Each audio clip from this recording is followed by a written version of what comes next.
What's going on, everybody? It's Tuesday, and we are here with TerrorVision tonight. But first, I felt like I could use a co-host tonight, so I brought in the doctor, Mr. Will Dodson. How we doing? Oh, the Chanel West Coast to your Rob Durdick. Should, Perfect. should But rename it Ridiculousness. that was a really good intro. I appreciate that. But the man of the hour, let's bring in Mr. Brad Henderson. Hello, Hey. hello. Welcome, Hello. Brad. First thing, obviously, everybody has been hearing that you've been kind of messed up the last couple days. How we doing? Oh, how am I doing Yes, physically? yes. Not the greatest, but I'm hanging in there. The 13 weeks of Halloween is helping me keep chugling through. Chugling, isn't that what Creedence Clearwater Revival says or something? I don't know. Something like that. Yeah. Would you say you've had a headache recently? I have had I don't get migraines. I don't normally get headaches, but I tell you what, man, this has really kind of knocked me for a loop. But I'm also a man who's a sissy with pain, so maybe it's not as bad as I make it seem. I would imagine an item under your skin on your face that you are not used to suddenly enlarging would hurt anybody. Yeah. So I gotta get checked out, but I'm fine. Thanks for asking. I think I'll be fine. I just got a little bit of a hurdle. A little bit of a hurdle.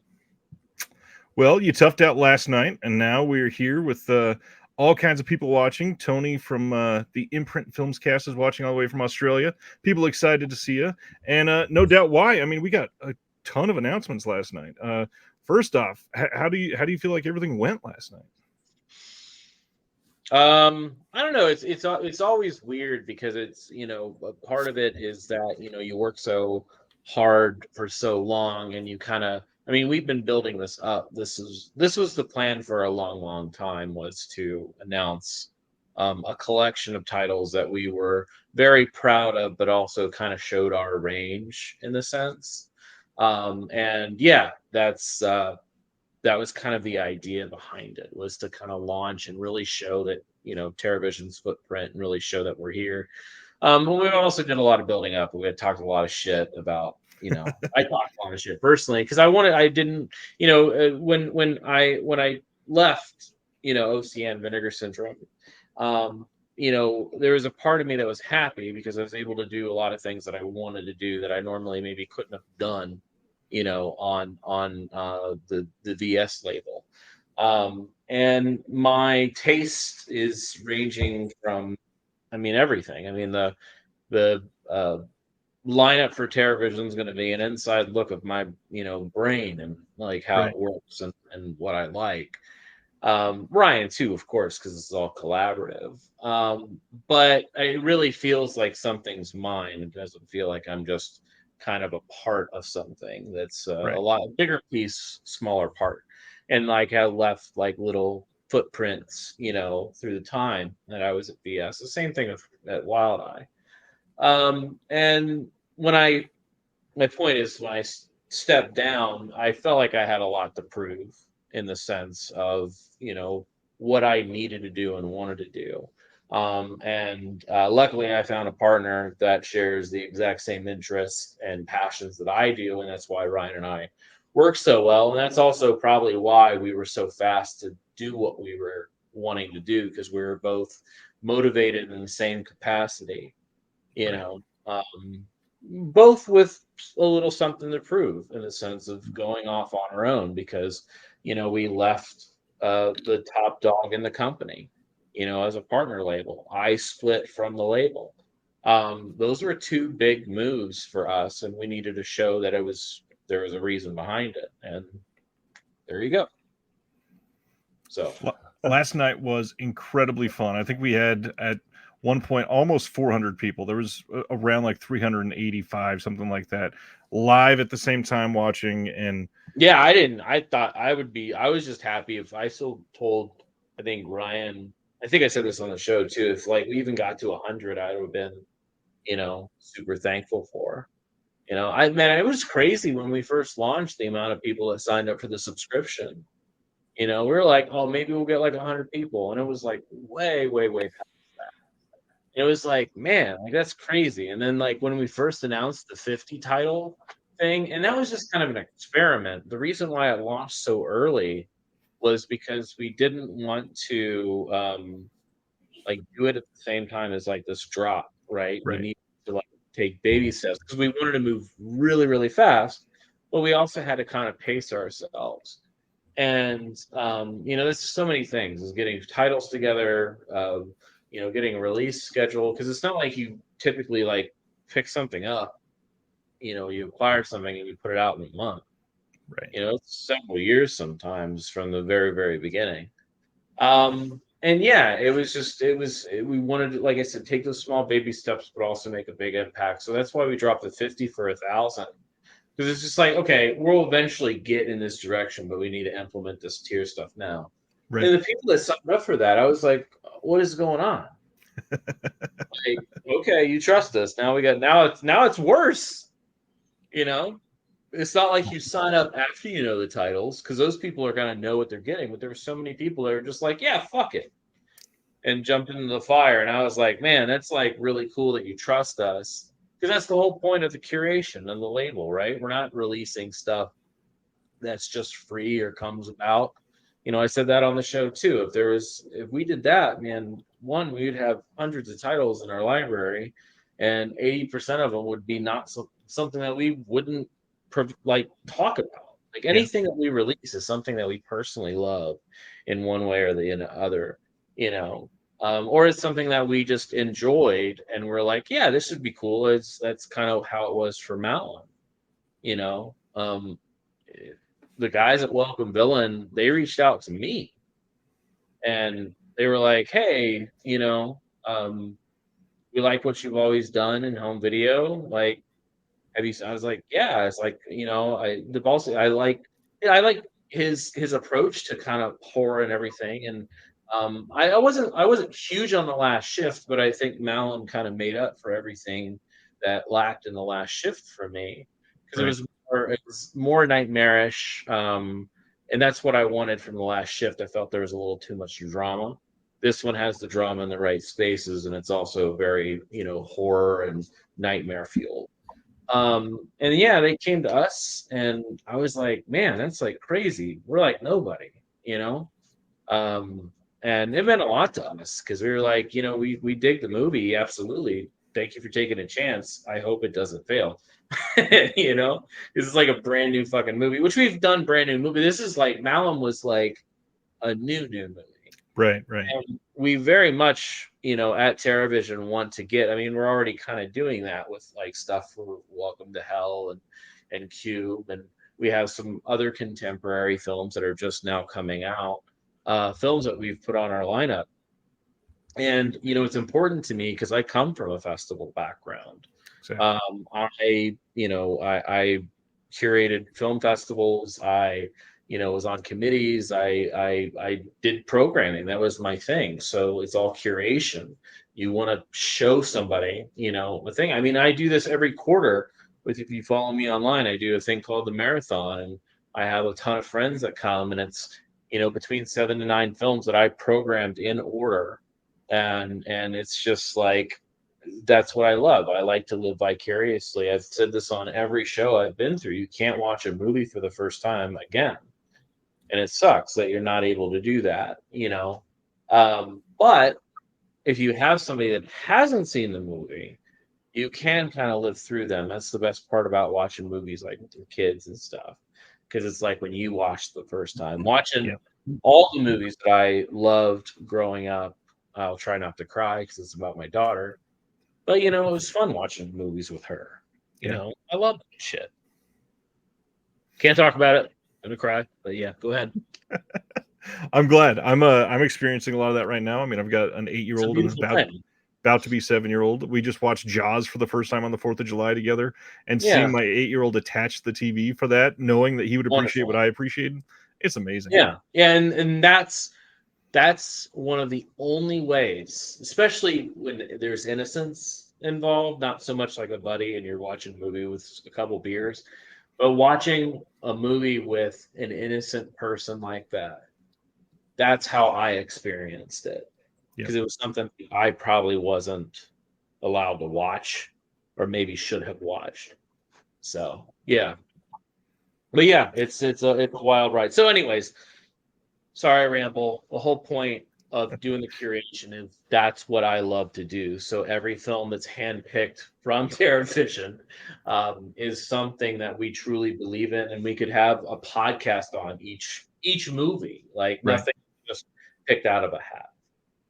Well, and that's thankfully what something like tonight is about. And you've made yourself be very transparent to most people. And there's only really a handful of labels that have done that on the sort of level that you and Ryan have like really been able to strive to do throughout all of this.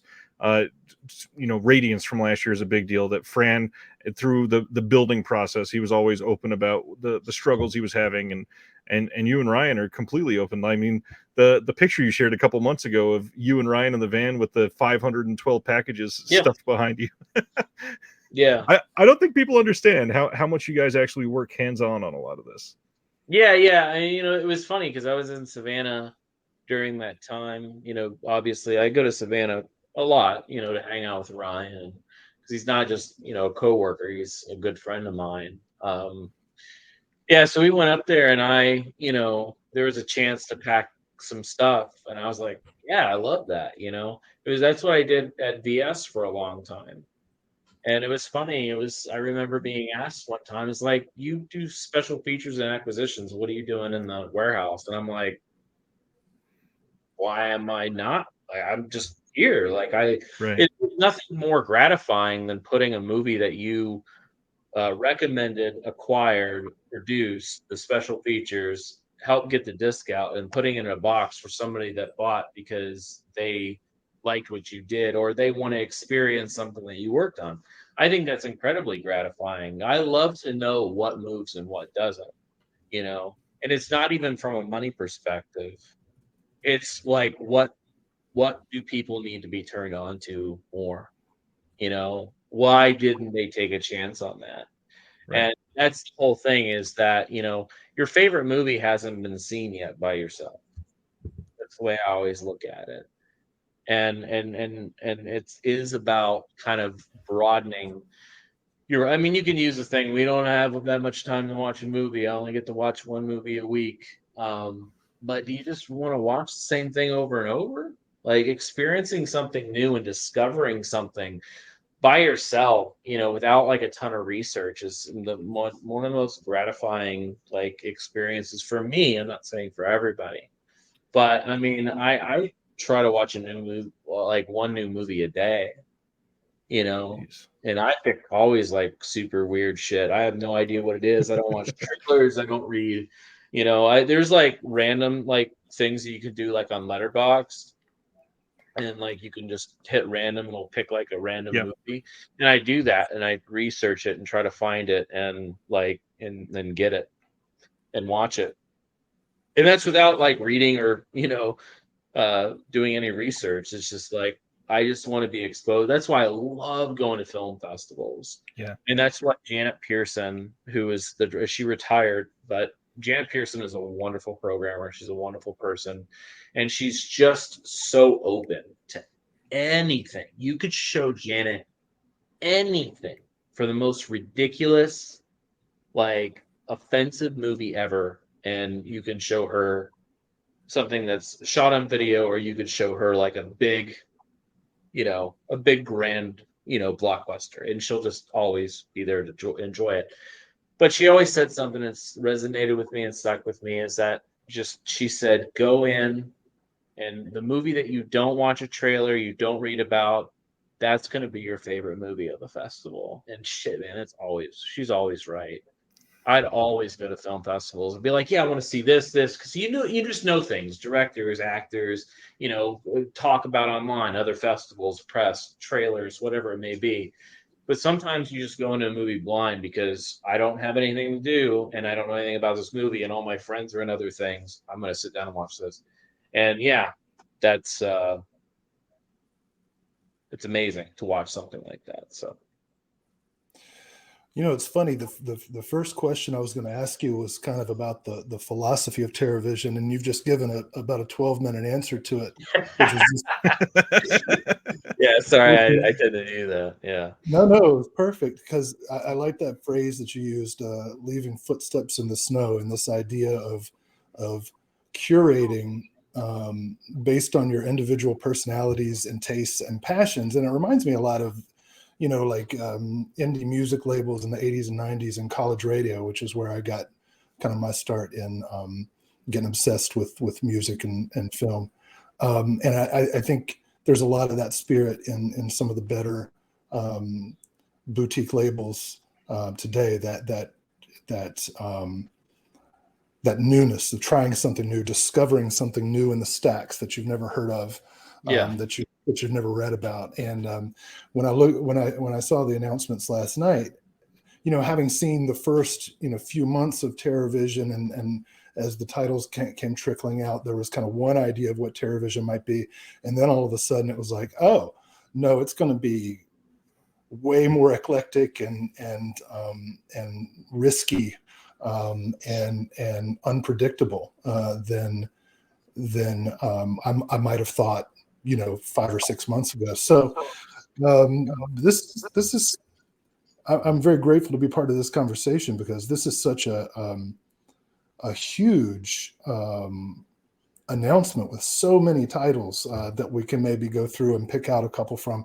But what I am most impressed by is the range and the way you treat every title with more or less the same amount of respect and excitement, right? Like, okay, we got Nailgun Massacre over here. We've got Papatopoulos over there, which we are definitely going to talk more about before this is over. And some guy who kills people over here, and it's just who can predict which way you're going next. It's really exciting. So now I'm rambling, and I'll Yeah, I ramble. I'm the rambler here. There can only be one rambler. My big thing is last night, it felt like this major we are in the room moment, and I really hope that sort of gave this rippling effect across the hobby at the moment, because there's this feeling of TerrorVision has been releasing shot on video stuff, and first off, people didn't even realize that was already wrong just a couple months after launching the partnership with OCN. Yeah, then the shot of video stuff didn't come until way later, which is the same part, yeah.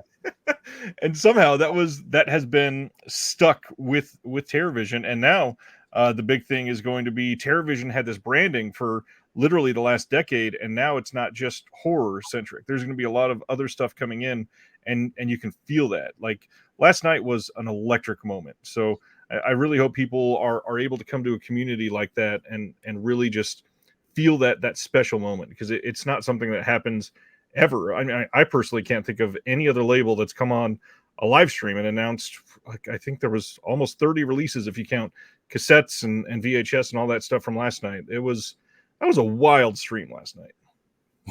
Yeah, and I'm glad that's how it came across, because that was the intention.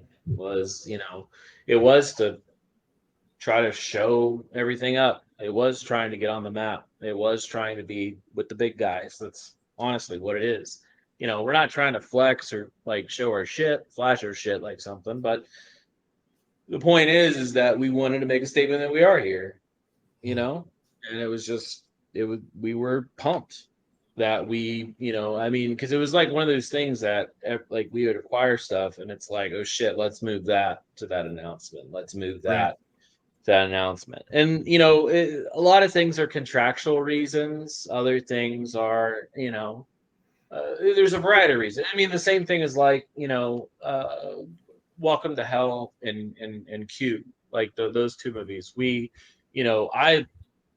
Welcome to Hell was one of my favorite movies from last year. That made my top 20. Cube was something that I enjoyed because I love the idea of Cube. I love the franchise, and yeah, it's a very paint by numbers kind of remake, but it's also hyper stylized in a Japanese way, but it also does a couple different twists that you don't really expect, and it's a little bit of a surprise. I just think it's really well made. But the point of those two that quick, and we didn't want to release a bunch of contemporary contemporary films out of the gate, because we know that's not exactly what a boutique label is like doing. You Right. know, um, we will be doing contemporary titles, but we're going to be doing everything. But we put out probably a little too many contemporary titles right out of the gate.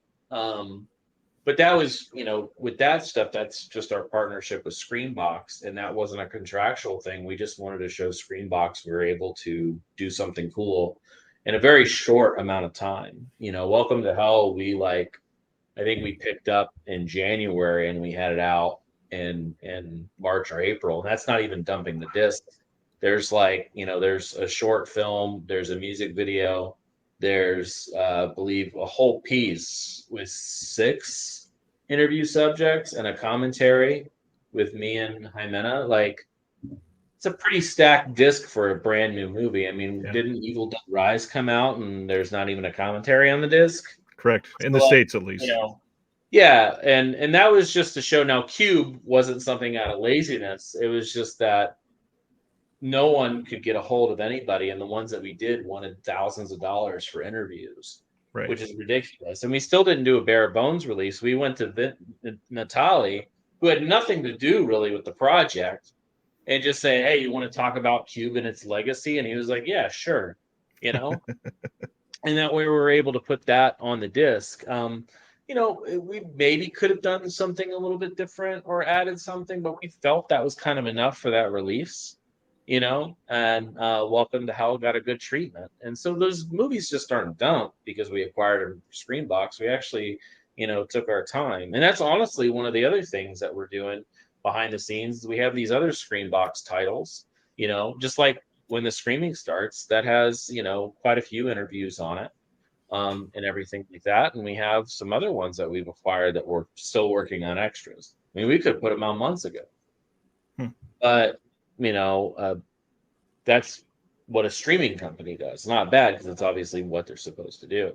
Right. But we just don't do things, and we wanted to prove ourselves that we're a bunch of kids and with a punk rock approach, but we can actually put out a product. And that's why it was really cool the Mountain Dudes came to us. Well, Welcome Villain. They saw, I guess, that, and I think I have a pretty good reputation just because I've been in and out of the industry for over 10 years. So I don't think anything people say is bad about me, other than I run my mouth maybe too much. But go fuck yourself. That's what I do. I try not to be a dick, but I don't know. Hell yeah. Everybody Well, listen. On that note, actually, I think it's probably a good time to maybe clear up some myths. And you and I texted about this earlier today. Ooh, First one. Yes. Let's discuss this Linnea Quigley and AI upscaling. Oh, yeah, I saw something from Roy Dam on Facebook, and I don't really agree with anything that Roy does, and I don't really approve. I understand movies need to be available, but I also don't think you should make a bunch of money off of them. And some that's happening with some of that stuff is that you're just pulling from other sources, and it's something said about they're going to use AI upscaling or something. I can't remember. I saw it was like we're interested to see what they do because they have to use an AI upscale, something like that. And I tried to comment, but I'm banned from the group apparently. And so it's just like, no, we're not going to do. We don't do AI upscaling. Like the only thing that we did that on was Linnea Quigley, and I mean, not that everybody listened to the stream, but on the stream, it was an option in order to make the movie look better because the elements were so bad. I mean, the thing that people put AI upscaling on things, it's like kind of a weird approach to do things. Like, I mean, people maybe do that for like YouTube videos and they pirate and whatnot to make it look HD. But yeah, it was just like we use AI upscaling or something. And I was just like, no, we don't. I mean, on one release, sure, but like we have, as many SOVs that we do, but we also have had a lot of, transfers we've done, like Santa Claus, and we have American Nightmare. We had, Shrigala. We've had a few. I mean, no one's seen American Nightmare yet on that transfer, but we have transferred film, and we've also done some digital stuff. And yeah, I mean, anytime that we approach anything with our films, we want the most like authentic look to the film, and it's in its most natural state with looking HD. Whether it's a tape transfer, and yeah, these things are run through systems and software, but it's nothing that we are going to like use DNR or enhance or go in there and fiddle with things. It's sometimes the warts and all is what looks best before you try to fix it, because even if there's huge scratches and burns and whatnot, or maybe a smidge of something, who knows. Right. That's part of the life of the film. That's the traveling part of it. That's why I like to watch 35 millimeter prints in a theater if I can, because the film actually has age. I've had a few 35 millimeter prints scanned, and we've shown them here at parties and whatnot. And when you watch a scan of a print or watch a print in general, especially like we watch T2, that T2 print is beat to shit. But it was also like probably like 100,000 people saw that actual Right. print during that time. Like, By the way, I mean, how perfect was that? I didn't even see that. Yeah. But yeah, it's watching something like that, and yeah, I mean, restorations are great. I mean, that's one of the points, because you want to get something, because when that movie first played in theaters, that print was pristine. It was Right. HD to your eyes. That's what you want to see. If we do have opportunities to scan prints and put them on a discs, like we will do that. And that's a request that I do see, but sometimes that's super costly, because I mean, one, you have to figure out who has the print, and then you got to ship it, and that's like 4 or 5 reels, and that could weigh a lot, and then you got to pay for the shipping. You got the thing about worry about losing it. You got to scan it, and scanning costs a lot, and then you got to also clean the film, inspect it, run it through the scanner, unless you own your own scanner, which that's your own responsibility. But we don't at TerraVision. We use Gotham Photochemical.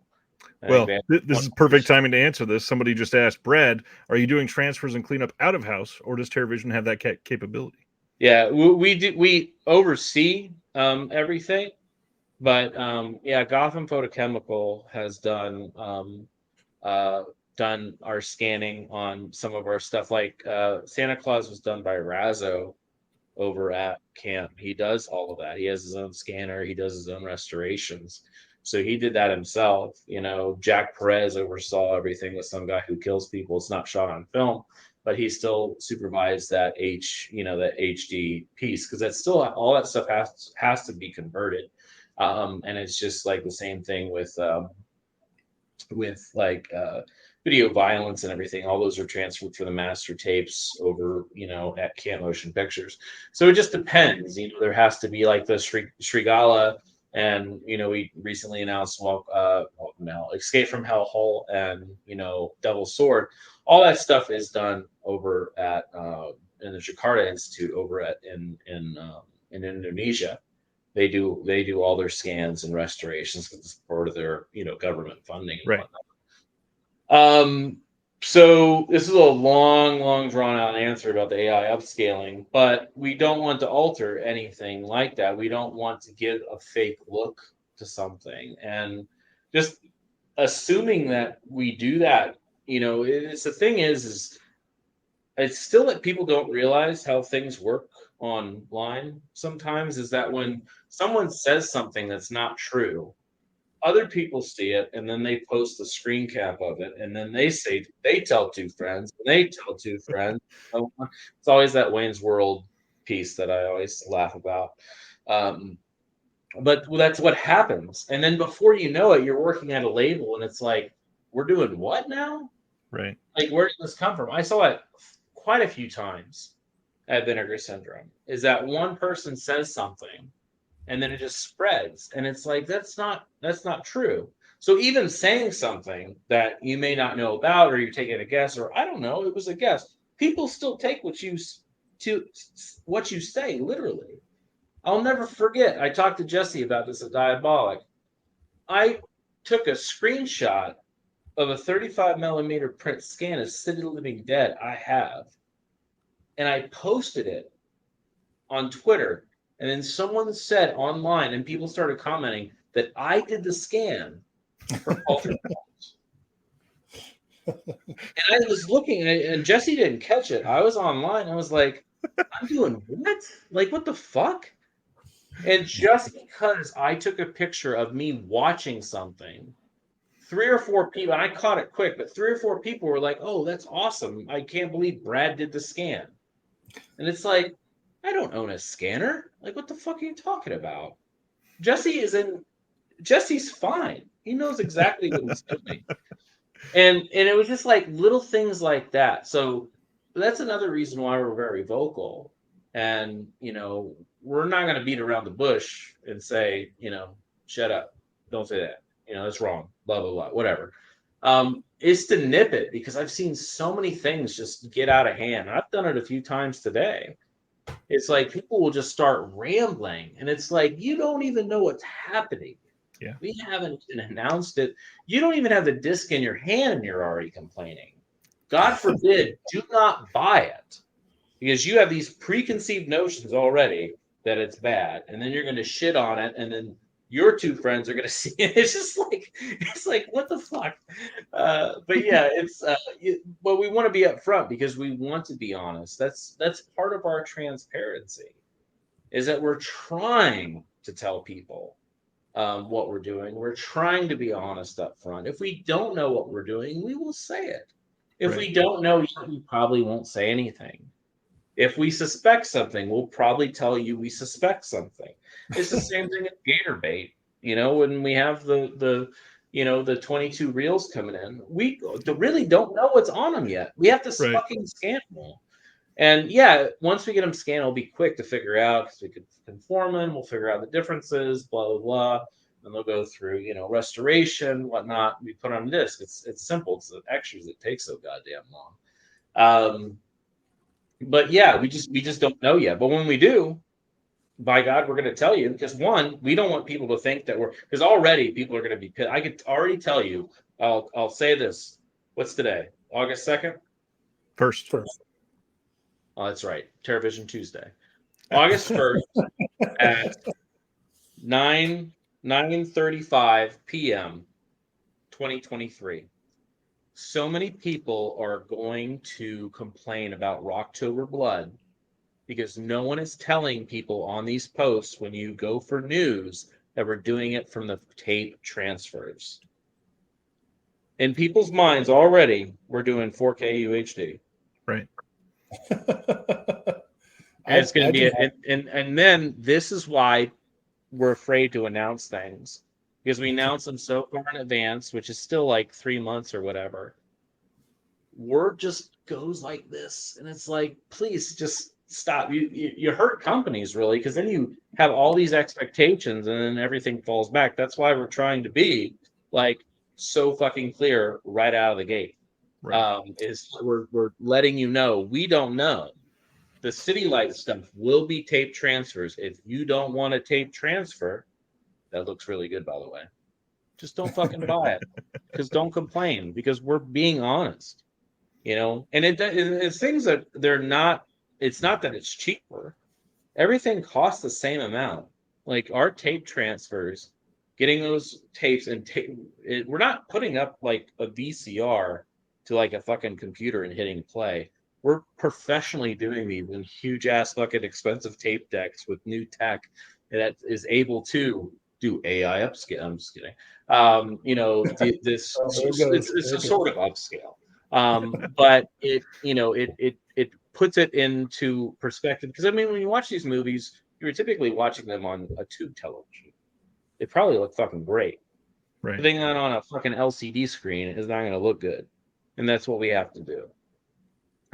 So we want to be upfront with all that stuff. So please, listen to you, because you're always correct when you give news. So I always like that. We talk about that in the industry about you, is that there's a lot of people that give false news, or they just want to be able to get a title out there, but they don't give like the impact of what is going on. Right. It's just like, oh, somebody's doing this. Well, any more news? Because now my emotions are just turning. Now I'm just dreaming of things that should happen. Right. Um, but And suddenly yeah, Rocktober Blood is a 4K release. Yeah. yeah, 4K UHD. Yeah, there you go. But again, we try to say like, hey, we're into, like, it's not about being lazy, it's not about being cheap, because we've already showed that we don't do that. If it was cheap, we would have grabbed 8 reels of Gator Bait 1 and 2 instead of 22 reels, because we literally have to grab those, we have to ship them, we have to scan them all. Like, just scanning stuff we're not going to use is going to cost us like $10,000 just to have, and we're not going to be able to do anything with it. And then the time spent watching it to even decipher what it is. Yeah, and then we got to, we got to sit there and watch it, and that costs time. So yeah, no, everything we do is it's all calculated. It's all, it's all well thought out. We want the best possible thing. We're not in this for the money. We're in here for presentations and the films that we love, getting the best possible presentation that we're able to get out of it. Because I think a lot of people sometimes think that this is run by a machine, but that's why we're trying to be out there in our faces and talking about things. Because the thing is I've been buying all the way back for, CDs to, beta tapes to VHS to laser discs. Like, my mom was a huge physical media nut, so we had all that stuff. I mean, we had hundreds of CDs at one time, I think. Laserdisc popped up. I've been buying Blu-rays. Every time you figure out there's a 10-year-old Blu-ray that's out of print, you're like, oh shit, I probably have it, because I was buying all that shit when it was coming out because I loved it. I supported the shit out of DVD. I supported the hell out of Blu-ray. I'm doing the same thing out of UHD, and it's ridiculous. I'm a huge fan and an advocate for, high quality stuff. And that's something that's always been part of me. That's not something I learned. I learned a lot at VS about, quality and stuff. That's something that they have always strived to do, and I'm very, very good at it. And that's something that I personally, like, even notes and things that I learned there, I carried over to what I wanted to do at TerraVision. But again, I didn't even do any of that because Ryan already knew. Like, Ryan's the packaging king. He's been doing it for records for, over 20 years. Yeah, it's everything that we do is 100% cared for, inspected, looked at. I mean, people are going to make mistakes. Mistakes will happen. We're not perfect, Right. but we're not going to let something slide without actually doing a lot of work beforehand. So. One question that I had somebody ask me earlier today that I would love to hear you explain, because you're probably the best one for this, is similar to this. Joe Jack in the comments says, if you're using tape masters, does that put its quality closer to an SOV film? And to give a little more detail, the person that asked me earlier basically is saying, what does it mean when you're saying that you have a tape master for these City Lights films? Because is it going to be closer to like the Laserdisc quality of back then, or is it going to be something that is worth being on Blu-ray? And I already know the answer, so I just want to hear your masterful words say it. The first answer is that it just depends on like the type of tape it was put on, that the material matters, and then how it was stored, also the production of the film, the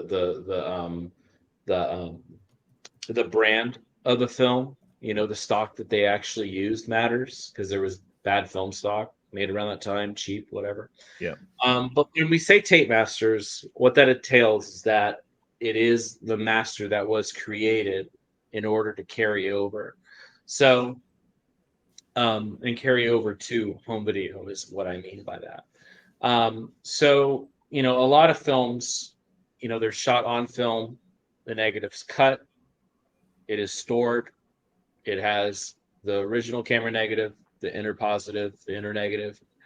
The OCN is typically, hopefully stored away for safekeeping. The IP and the IN are used to make duplicates and, run off for other prints that are made to, give to, at the time, theaters. And then sometimes IP was maybe shipped overseas to do home video, whatnot. And that's your best source. So sometimes companies like the City Lights production people, they cut out the OCN and the IP and the IN because none of those were created. The print was never created for that.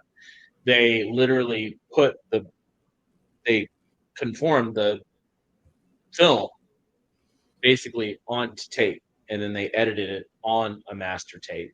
And these tapes aren't like just VHS tapes. They're like big, like fucking huge ass beta tapes. They're sometimes really heavy. Or they actually have reels that look like film, but it's tape. I think we took pictures of the one for Linnea Quickly's for workout online at the time because that was just reels. So like with the City Light stuff, we have those master tapes that were used in order to create the VHS masters. And typically these things were only ran through maybe one time, twice probably because Troma acquired the City Lights films during this huge, like those films have jumped around so many times to different owners, but luckily no one really did anything with them aside from Troma made some DVDs. Now, I don't know if Troma used those master tapes. Being it's Troma, I would say they probably just used a VHS tape on a DVD. Nothing against Floyd or Michael, but they're cheap dudes. They know the business. Michael, I can confirm that because I have most of those. Yeah. No, I mean, I had like Fresh Kill and stuff like that on DVD too, and it was just cheap looking. It was not very good. So with the Tape Master, we have like our first one we did was Mayhem because I was super excited to see it and what it looked like, and obviously I can tell that it's tape, but I was just sitting there one time like, man, holy shit! Like for a split second, I thought this could have been film for one split second. And then my eyes adjusted. I'm like, oh no, it's tape. Again, like if I didn't really know anything about quality and my eyes, I mean, I don't even have great trained eyes for this stuff. I'm still learning a lot. And that's the other thing at TerraVision is that we're constantly learning. I learned a ton at VS, and I was always amazed by like Curtis and Brandon. They would be like, "Hey, check out this this restoration we got in from so and so because they did the scan, or not necessarily the restoration, but the scan." And they'd be like, "Hey, we're inspecting the scan," and I'd look and be like, "Man, it looks fucking great." And they were like, "Dude, this is fucked up." And I'm like, "What?" And they're like, look at this," and I'm like that gif of that old black lady that does this, people put on the like Twitter and stuff. Always cracks me up. I love that thing. That was me. I'm just like, I don't fucking see it. So I'm still learning. You got to train your eyes for this stuff. But when Copperhead is what I'm getting at. Is that when I first saw Copperhead, I was like, this is crazy. This looks so fucking clear. Like, how is this? Yeah, it didn't even look like shot on video for Christ's sake. But that's because they shot with super expensive cameras, super expensive tape, and they had a DP, a known DP, a good DP. It wasn't a fucking Kindle in the video camera. So yeah, it just all depends. But tape masters are typically like a really, really great source. All the steps down from the film, tape masters the next thing that you can do. So yeah, it is worse than a print because a print you can actually do HD picture as long as it's not like beat to shit. But even then, you can scan it in HD and it still looks presentable. But tape masters can look good if done right. And I have worked with tape for a very long time. I did a lot of that at Wild Eye when I was there. So this first that first batch of kind of Visual Vengeance titles that you saw. That stuff that I worked on back in the day. So I had a little bit of experience from that and learned some stuff from Rob. And so I applied that, with everything with TerraVision. And Ryan has a great team in Savannah that does these. We have Gotham that does a few, and they're great. It just depends on what needs to be done, and we're able to do it. Because I think Copperhead was done by, I want to say, Ryan's people, and it looked insane. Looks so good. So yeah, one of the things I tell people when we hear Tape Master for something like this is quell your expectations, but it'll still probably look better than it's ever looked on home video. Oh yeah, it'll look 10 times better. Like it'll look way better than DVD. And there's some tricks and some tech we can apply that's not DNR or alters the picture, but can bring out some clarity, and that's what we do. Yeah, and honestly, I don't think anybody's complained that has seen it. We just had complaints of how we presented it, and it's like they haven't watched it yet. I've seen a couple things like that. I've even seen another distributor say that we're doing it wrong, and it's like, have you seen them? Because I honestly haven't seen any complaints of people watching it. I think it looks incredible. Right. I think we're doing the right thing. It might be your TV. Like I don't know. Those Tape Masters, are they 480p still, or are they any higher than that in any way? Yeah, I believe 480p is the highest, but I mean we're able to do the 1080p picture, 1080i like de-interlaced on something or what needs to be done. But yeah, I know we it's going to be 1080p at the end of the day, but I mean visually, it was only shot in it's shot in HD on film, but it's only when you get the every time you do another generation of tape, it degrades it. So you got to look at of course. That too. Well, before we start going into the individual titles, somebody's saying enough of the tech talk. 9-film box set. Do you happen to know if we got to 100 subs in the last 24 hours? I don't know. You're gonna make me. I know that I have seen many people personally say that they subbed in the last 24 hours. Here's the thing: is we already have a good amount of subs. So it's. I think the people that sub now are going to be new customers. Yeah.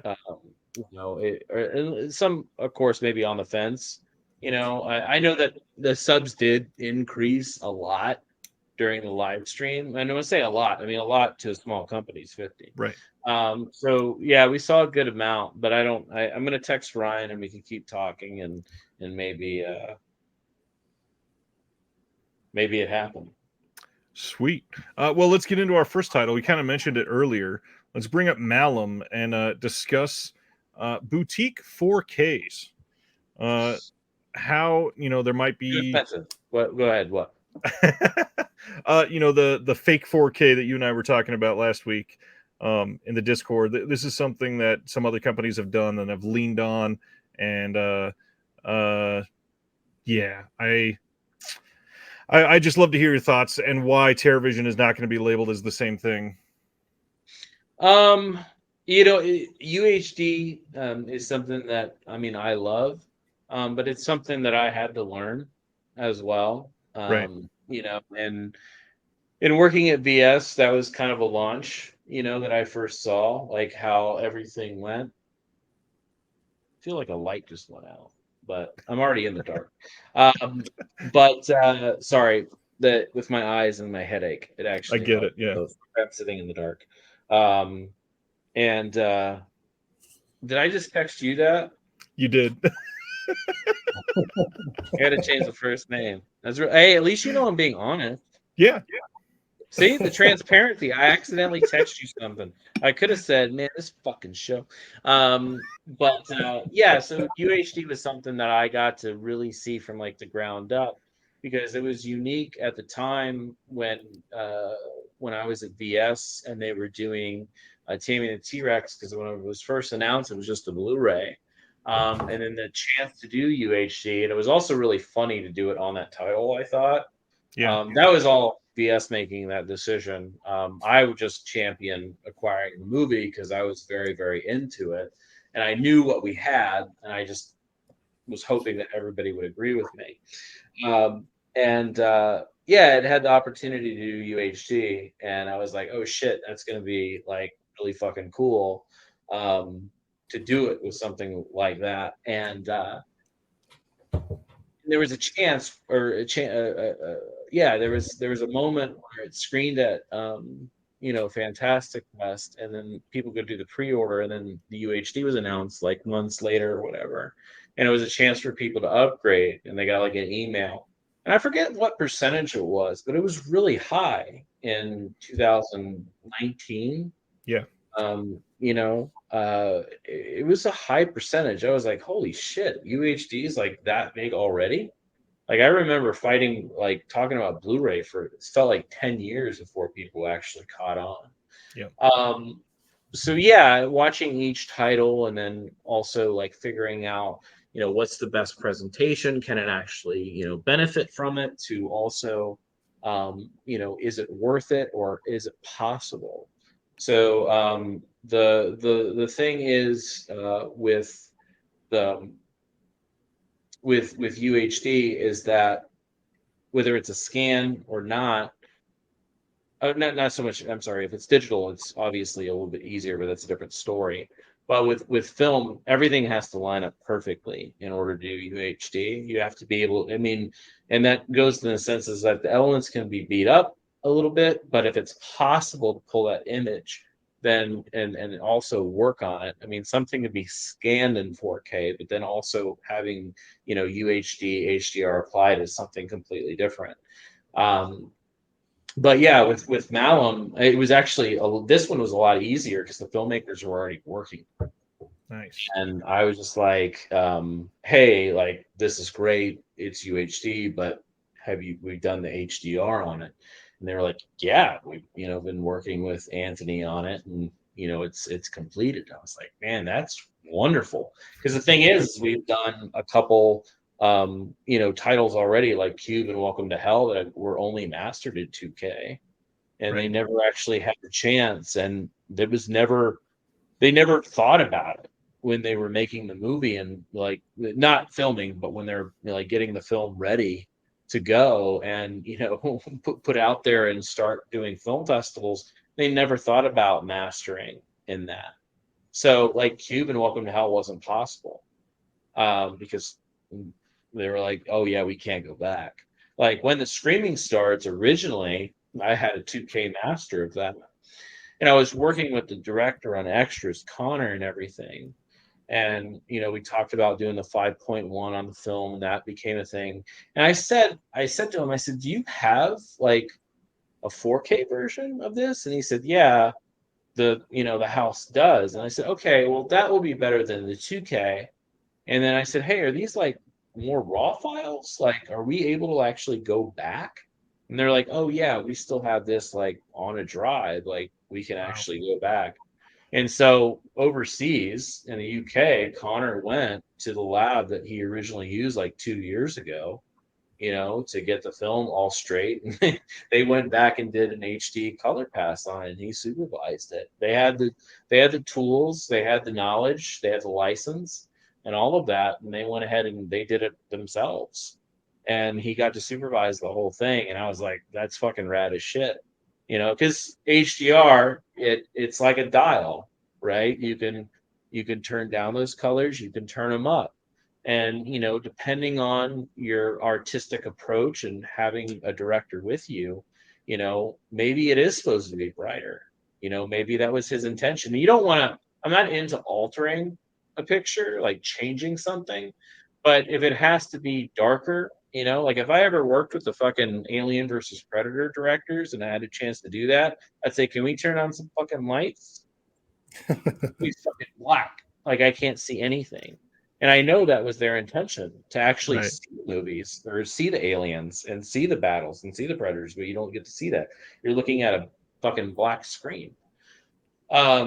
so like if we have an opportunity to help the director in his intentions, because sometimes you got to think that these films were taken by filmmakers, and then distributors did what they want.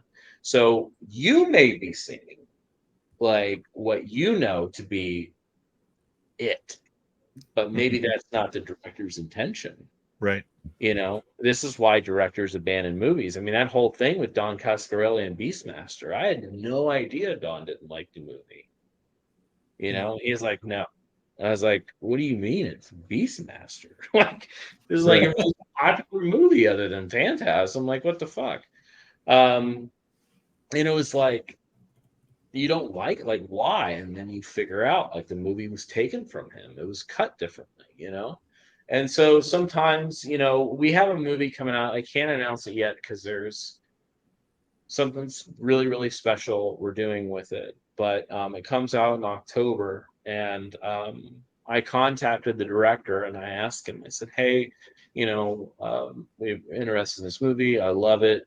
He was like, I don't really know. I'm not a fan of the movie." And I was like, "Okay, we are. How can what can we do? Like, do I need to make you like it? I don't understand." And so we talked further about it, and it took a couple calls back and forth. Getting to know people, because I always want to build trust with whoever I'm licensed a movie with. So sometimes licensing can take me a while because we end up falling in love on the phone. But yeah, no, I spoke to him and I said, I'm a big fan of the film. I was like, I really wanted to come back out. Like, it's super underseen. No one knows this fucking movie.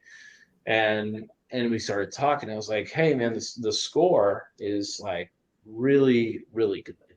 He's like, I love the score. It's like, that's something I always loved about the movie.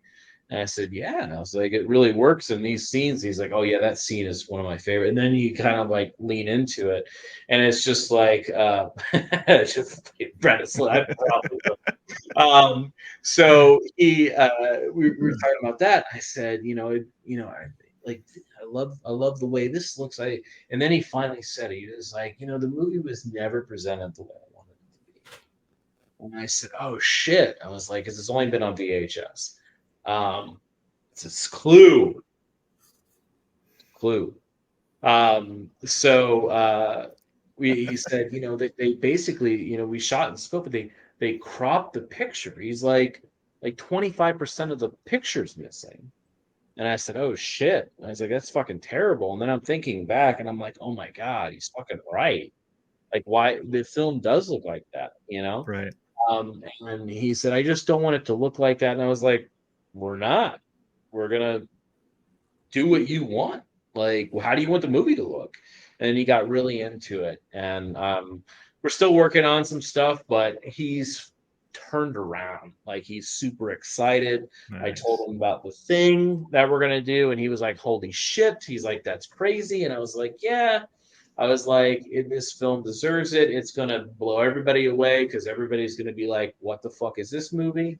And then people are gonna be like, "Oh, it's that fucking movie." And then I think people will dig it. So, but yeah, that's kind of like how we went about on certain films, as far as, like I said again, presentation and what we want to do and how we want to listen to the filmmakers and not do our own thing.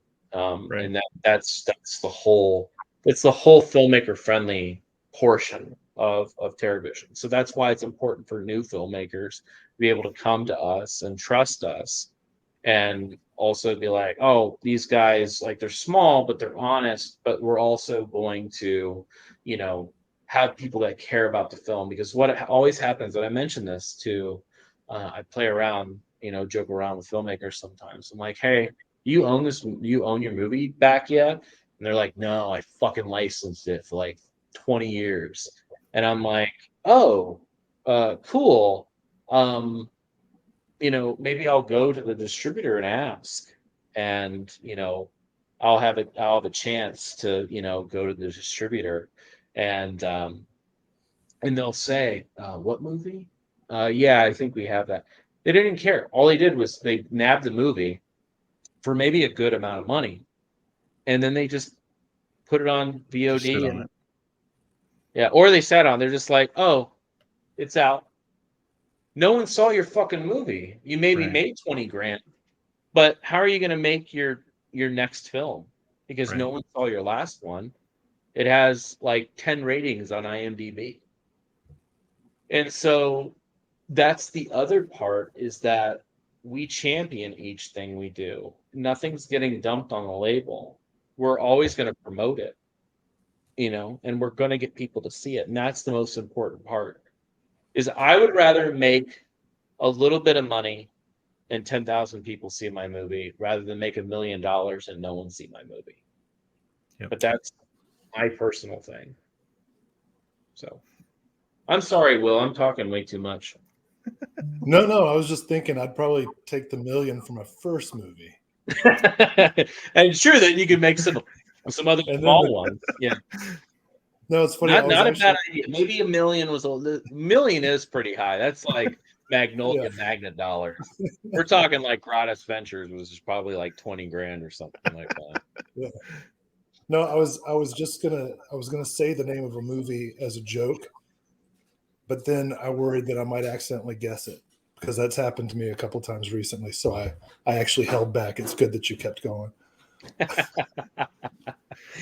But yeah, I'm sorry for rambling too much. I get off on little tangents, and it's just all dumb passion driven. Plus, like I said, I'm on drugs, so it's even worse. Well, no, this is really good, because and this is something that I've not to bore people, so I'll be quick as possible, but something that I've been talking with Ryan about on the channel here and there is that for stuffy academics like myself, this is really the next. I think the next avenue of real serious film history and scholarship is the curation that physical media producers, preservers, which is what boutique labels are, preservers, archivists, preservationists is the right word, not preservers. That's, you throw that out to a person who's drowning. We'll throw you a Blu-ray instead. Put on that. Exactly. Yeah. The films that are being rediscovered or discovered, in general, restored and released, since the beginning of home video, have really created the critical reappraisals of everyone from Dario Argento to Jess Franco. Just in the past 5-6 years, a whole new generation of people are discovering SOV videos from the 80s, 90s, and 2000s and starting to appreciate them as more than so bad they're good, but as actual like outsider art. And at a time when the studios are deleting big budget pictures for tax write-offs or continuing to drive down theatrical business, the boutique labels, sometimes in very difficult circumstances, are managing not only to survive, hopefully for a long time, but build new audiences for films that never existed before. I saw Cannibal Campout when I was 12 on a VHS tape from a mom and pop store, and now I can get it on Blu-ray stuffed with extras. Yes, please. This is a really fascinating time when the majority discourse is physical media is over, everything's streaming, but the minority is like, no, actually look at all this, right? TerraVision just dropped like 30 titles in a day. And so I think there's going to be a lot more academic attention and books written and articles written about individuals who like you, right, who form these companies as passion projects and rescue these films and sometimes restore, like you were just saying, restore filmmakers' faith in their own film. Yeah, no, it's very important. I appreciate it. Yeah, I mean, there was a lot of people that I looked up to, growing up, because I mean, I just learned kind of like my anticipation of stuff is that whenever I saw certain video labels, like I knew Hmm. what I was getting, when I saw stuff like, midnight releasing, or, maybe a popular, like something like, I always saw remember the big Warner Brothers clamshell boxes. Every time I see it, I'd be like, "That's a drama. I don't want to watch it," because of what they were what they were putting out. Everything looked fancy on that. I wanted more of the dingy. There's a video label, Radon, that I always paid attention to because I knew Radon was gonna do something fucking weird, wild. And yeah, it's I paid attention to all of that, and that carried over to DVDs. So like when Code Red, first started back in the day. I mean, Criterion on Laserdisc. Anchor Bay was a huge, huge influence. Yeah. And those people that were running those labels, I could tell like, oh, this is curated. Like they want to. These movies aren't coming to them; they're going after these movies. And that's when I first caught on. And that was when I was in my teens.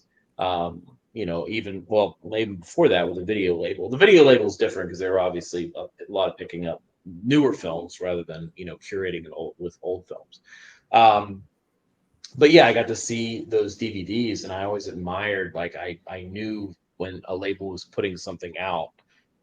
If I enjoyed the majority of that label, I was going to enjoy that film, and that goes for anything from European releases or what. Like I mean, even like something like Tokyo Shock at the time. When Hmm. I saw Tokyo Shock label, I was like, oh shit, like I'm gonna get probably something really cool or stylish or whatnot, or really gross and weird. But that always fascinated me. Uh, I don't know if you get that with TerraVision because it's all over the place, but that's also encapsulating everything that it was at a video store for me because I had about four mom and pop places that ran independently near me. I also had a Hollywood Video movie gallery and a Blockbuster. So I had like seven video stores near me within like 5 miles. I was in my Jeez. glory. But that's why I got to see everything. And my whole family has been into film. Like and not working in film, but love it, like literally loving movies and wanting to watch a movie a night. When I would tell people I'd watch a movie a day, I'd be like, "What the fuck are you talking about?" Like we watch movies on weekends, if that. And I'm like, no, we watch a movie a day, like our house, like maybe two. Excuse me, you know. But my grandmother, she loved like erotic thrillers and those steamy Mark Singer. Can't think of the director's name that made most of them. But like Red Shoe Diaries, like Zalman King stuff. My great grandmother loved musicals and everything. Like my dad loved westerns and prison films. My grandfather loved war and sword and sandal stuff. My mom loved horror and slashers, but she also loved like rom-coms and things like that. And I would just go with whoever was watching me and watch whatever they wanted to watch. And then when I started learning about stuff, I would, take it to them and be like, hey, you might like this. That's kind of where a lot of that started. But watching movies like with my family, I was just kind of, I was brought into just kind of everything. And so I didn't really frown upon anything. I didn't frown upon like black and white films or a certain genre. So it was not in my blood. A black and white movie was equal to, Jurassic Park at the time. I mean, obviously the scale's a lot different, but I didn't think of like, ooh, that's old. It was like, oh, that's, fucking gonna be a Steven Spielberg. He directed E.T. and then, we can watch this. I wasn't really watching silent films at the time, but we watched a lot of my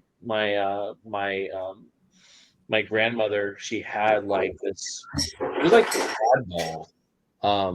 oddball like Universal monster movies, Right. like Hmm. Black Canary and like stuff like that.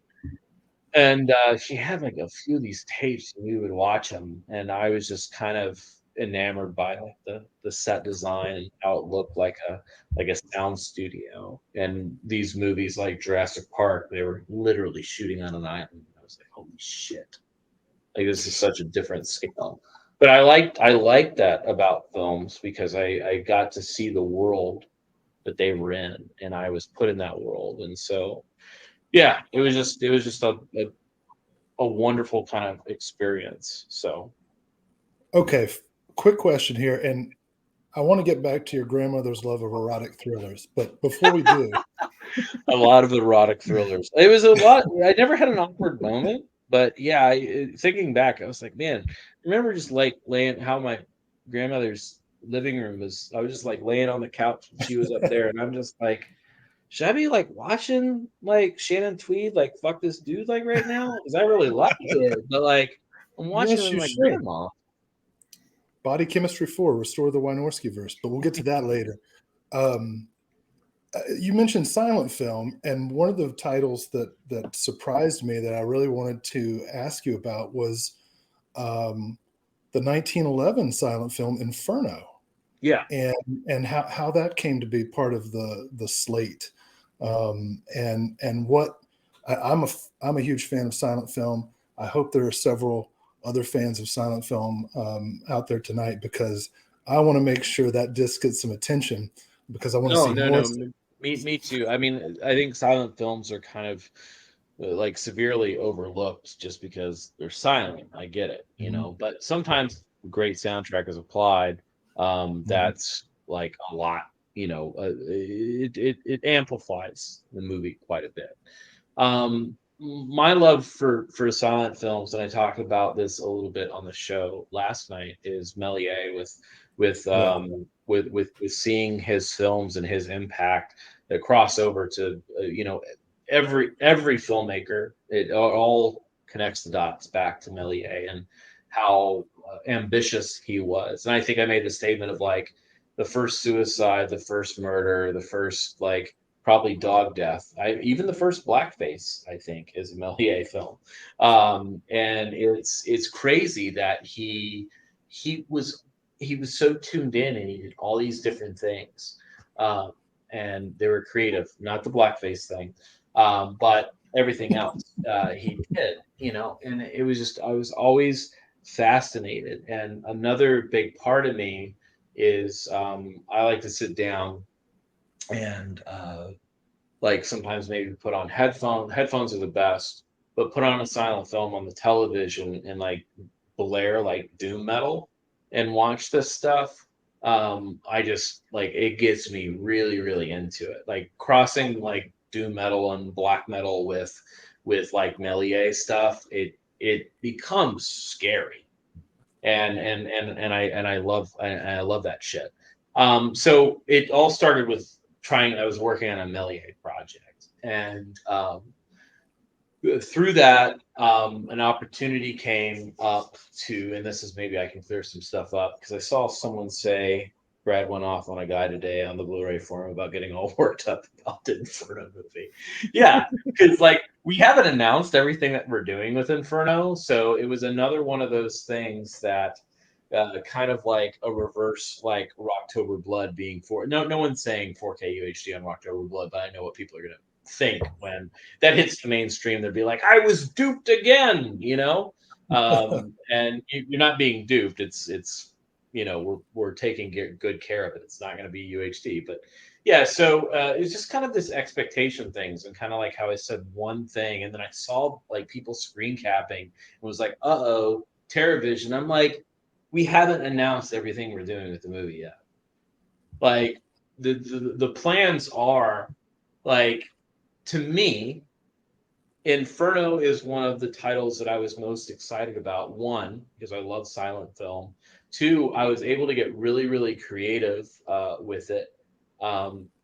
We were, because of the music, we're able to create soundtracks, and that was a huge thing for Ryan since he's a musician.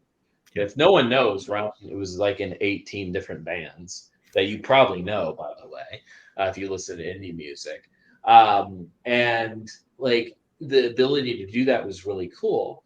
How it came about was meeting Fabian, and he has access to scans and prints, and working with him on getting certain things and working with certain things, we're able to present Inferno in a different way.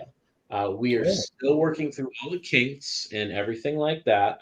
So there's no promises. It's just keep your expectations in check, but also don't assume that we're going to do one thing when we haven't said what we're doing.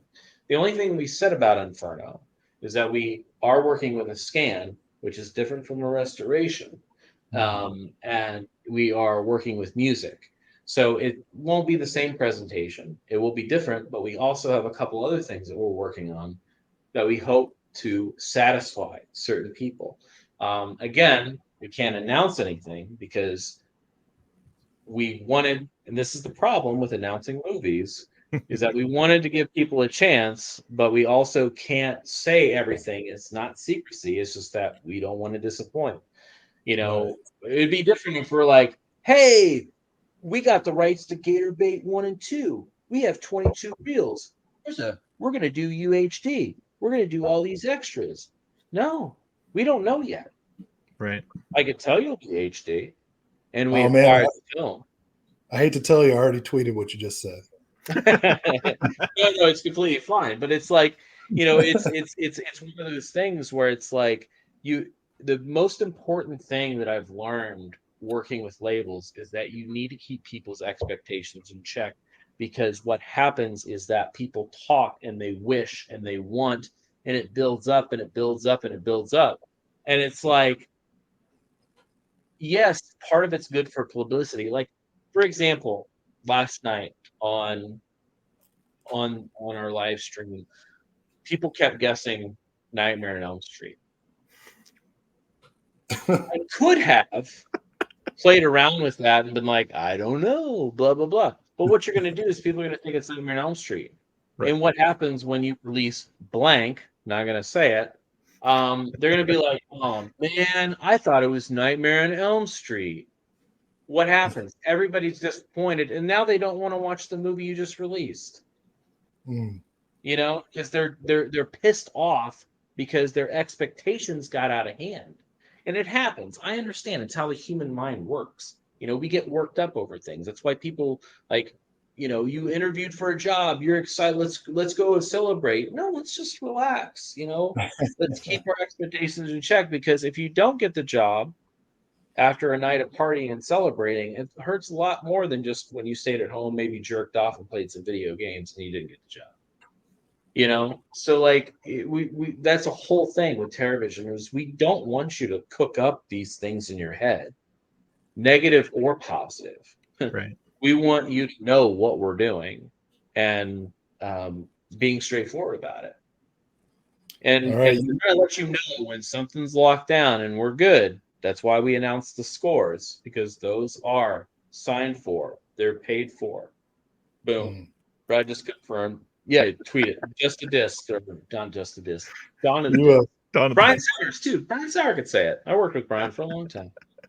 All right, audience, you heard it. You heard it here first. Just go home, jerk off, and keep the blinds closed. Yeah. I'm gonna do UHD and Nightmare on Elm Street, but that Infinifilm thing that they did for Blu-ray for a little while. Perfect. Yeah. So speaking of Jim Wynorski, Will, you want to bring up the documentary that you're dying to hear more about? Well, I don't want to overstep, but I do have to say when Papadopoulos came up, Papadopoulos, How to Make a Movie in 3 Days, I was very worked up, and I'll take your advice as to how to deal with that. But Papadopoulos is a great documentary from 2009. If anybody follows me on Twitter, you know that my personal hashtag is Restore the Wynorski Verse. I post it several times a week. It is, in 1 year, only one other person has ever used the hashtag, but I'm very proud of that. What I love about that documentary in particular is that it has these two great narrative threads of Wynorski making The Witches of Brestwick in 3 days, doing principal photography in 3 days. But then there's also like this story of him coming, to Indiana for a retrospective of his stuff, and these long interviews, and he's talking to his mom, and he's opening cabinets in his kitchen that have movies stuffed in them, and it's just this. if people don't know Wynorski, it's the perfect way to get introduced to his work. And if people don't like Wynorski, it's the perfect way to reappraise his work. So I was so excited to see that in the slate, and I wondered, how that kind of came across your line of sight, because it's been out of print for a while. I had a DVD from like 2009. Yeah, that's what it was. I first saw Papadopoulos when like DVD in the mail, I think, like Netflix or whatever. And I saw the description and I was like, oh, I didn't know that. I was familiar with Wynorski, of course, in his films, and I know he could turn around something, but making a documentary about it was, I thought pretty fascinating. It came about because a big thing that we are pushing at TerraVision was documentaries. Uh, and the docs, like, to me, I mean, I love documentaries, but I can't release every documentary that I love because sometimes they're, a one and done thing. So the whole thing was when we talked about things that were rewatchable documentaries, and that was a close discussion that we had with something like, with Love and Saucers, Papadopoulos, like those things, they're very rewatchable because you kind of pick up things. They're also pretty inspiring. And also they could be a little weird. So when we talked about documentaries, rewatch value, interest from the public, of course, which Wynorski, and then, the women that he worked with, and I loved it. And I remember looking it up and I was like, is Papadopoulos like still available on DVD? And I like typed it in. This is like months and months ago. And I was on the phone with Ryan. I was like, it goes for like $300. This is fucking stupid. Like, let's put that shit out. So it was easy. I contacted Clay and I said, hey, I was like, you own the rights to your movie back? And he's like, yeah. And I was like, hey, let's do it. Let's do a deal. Let's get it back out, do some new extras. And he was like, yeah. He's like, as long as you don't exploit the women, we're good. And I was like, not a problem. I'll let you That's see. my first job. Yeah, I know, right? It's like done enough. And so I said, yeah, I was like, you can have approval on all extras. So that way, nothing's said. We don't edit anything like in a way that is exploitive, or you don't, approve of or whatnot. And he was like, cool, let's do it. And then that's how it worked. And yeah, I mean, Clay was an easygoing dude, and that was a very, very simple, fast transaction. We just kind of, we wanted the film, but when we did, it just kind of like everything fell into place. It was super duper easy to work with everything. Like I mean, we did that deal probably like in 3 days. Well, that seems appropriate. Oh yeah, I guess no pun intended. Yeah, that's not a really joke. So, yeah, we did. Within the week, I'll say, within the week, we had the deal done. It was mainly just getting the elements together, and then shooting new extras. Which we've done stuff with Jim and Clay already, and we'll have of course, some other stuff that pops up. We're going to try to get the girls and whatnot who want to do an interview. I don't think Stormy is going to be available, but hey, we'll see. That is awesome. Will is going to be so excited for that. Yeah, so we're excited because it is, I think, at this point, kind of underseen documentary, because it came out of a time where fans really loved it, and then it was quickly, I think, forgotten about. No one brings it up anymore. So yeah, well, and it sounds like I need to sell my DVD quickly since the current price will pay for my subscription to TerraVision. So yeah, no, sometimes you could do that if you catch wind. Just put it on eBay. I'll sell for a bunch of money. I'll never forget. I put back in the day when Scream Factory first announced, I think one of their 6 releases of Night of the Demons, they came out and I had a DVD, and I put the DVD on eBay, and it went for like $100. And I was like, jeez, you gotta be fucking kidding me. I didn't ask for $100. I put up for like $5. I was like, it'd be cool if I got like 10 out of this. I put it on eBay and it like skyrocketed. I was like, are you serious? This comes out like in a couple weeks. So quick thread, top 3 90s erotic thrillers. Body Chemistry 2, Animal Instincts, and then The Masseuse, maybe Night Eyes. Night Eyes is really good. I probably went really deep on those, aside from Body Chemistry, but erotic thrillers, like, I mean, they're very run of the mill, very basic. What makes a good erotic thriller is the cinematography in these, because like if you had like, like some of your Gregory Dark movies and whatnot, like I forget the one dude who shot so many of these, and then he ended up working for like Marvel or some shit. I can't remember his name. I tried to get him for an interview on a movie that he did that when I was at BS, and I was like, who shot this? And I was like, oh shit. I looked him up and I'm like, oh my god, this guy is like fucking Hollywood, man. Like we're not gonna get this dude. And we didn't. But yeah, Wally Pfister. Yeah, so if Wally shoots something, it's gonna look fucking great, man. Wally's insane. But yeah, it all has to balance into like cinematography, and then sometimes the stars, like if Julie Strain is in something, I'm there. Shannon Tweed's and I'm there. Mark Singer, anything like that, I'm always on board. There's actually a movie with Shannon Tweed, Julie Strain, and Mark Singer. It's not very good, but I do love it. I have all the promo photos from that movie, all their behind the scenes photos they took together. I got them from Nice. Julie. I miss Julie. She was a friend of mine. As you're on the thread of favorite erotic thrillers, earlier we had somebody asks your favorite SOV films. Any few that you would throw out there? Blonde Death is probably my number one. Burglar from Hell, I really love. Saturn Score put that out. I was heartbroken. Um, and I mean, the last one I always kind of leave open for whatever I'm in the mood for. But if I had to top it off, I would uh, I don't know. There's a lot of weird shit. I'd probably say Hawk Jones, maybe. Mm. It's a good answer. I really love.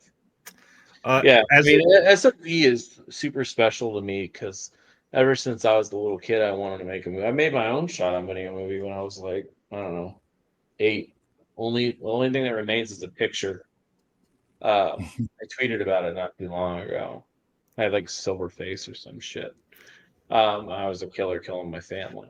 But shot on video is special because it's like a stepping stone into the world of filmmaking. Is learning how to hold a camera, learning cinematography. You got to work a little bit harder since how it looks, and it's a very uh, particular thing in order to get right. And like something like Copperhead versus Cannibal Campout, you could see the big differences on kind of the production value and how it was done. I mean, these movies were shot pretty much with fucking homemade video cameras for the most part.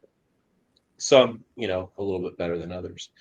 But yeah, I just always fascinated me because it's like backyard filmmaking, like movies, watching a movie that you made with your friends, and they're easy to watch. Yeah. It's just so easy to watch, and I don't know, they're really inspiring. That's why, like with us putting out Shrek, I'm super excited about, because that movie is made by people like us. It's perfect. I saw someone say, "Bring back the SOV pod." Yeah. I wish that was a fun, but it was so much of an act. I mean, it was just all goofiness. We were never serious about anything other than kind of just talking about our love for the film. Um, but yeah, Ozone's great. Video Violence is great. Sledgehammer's great.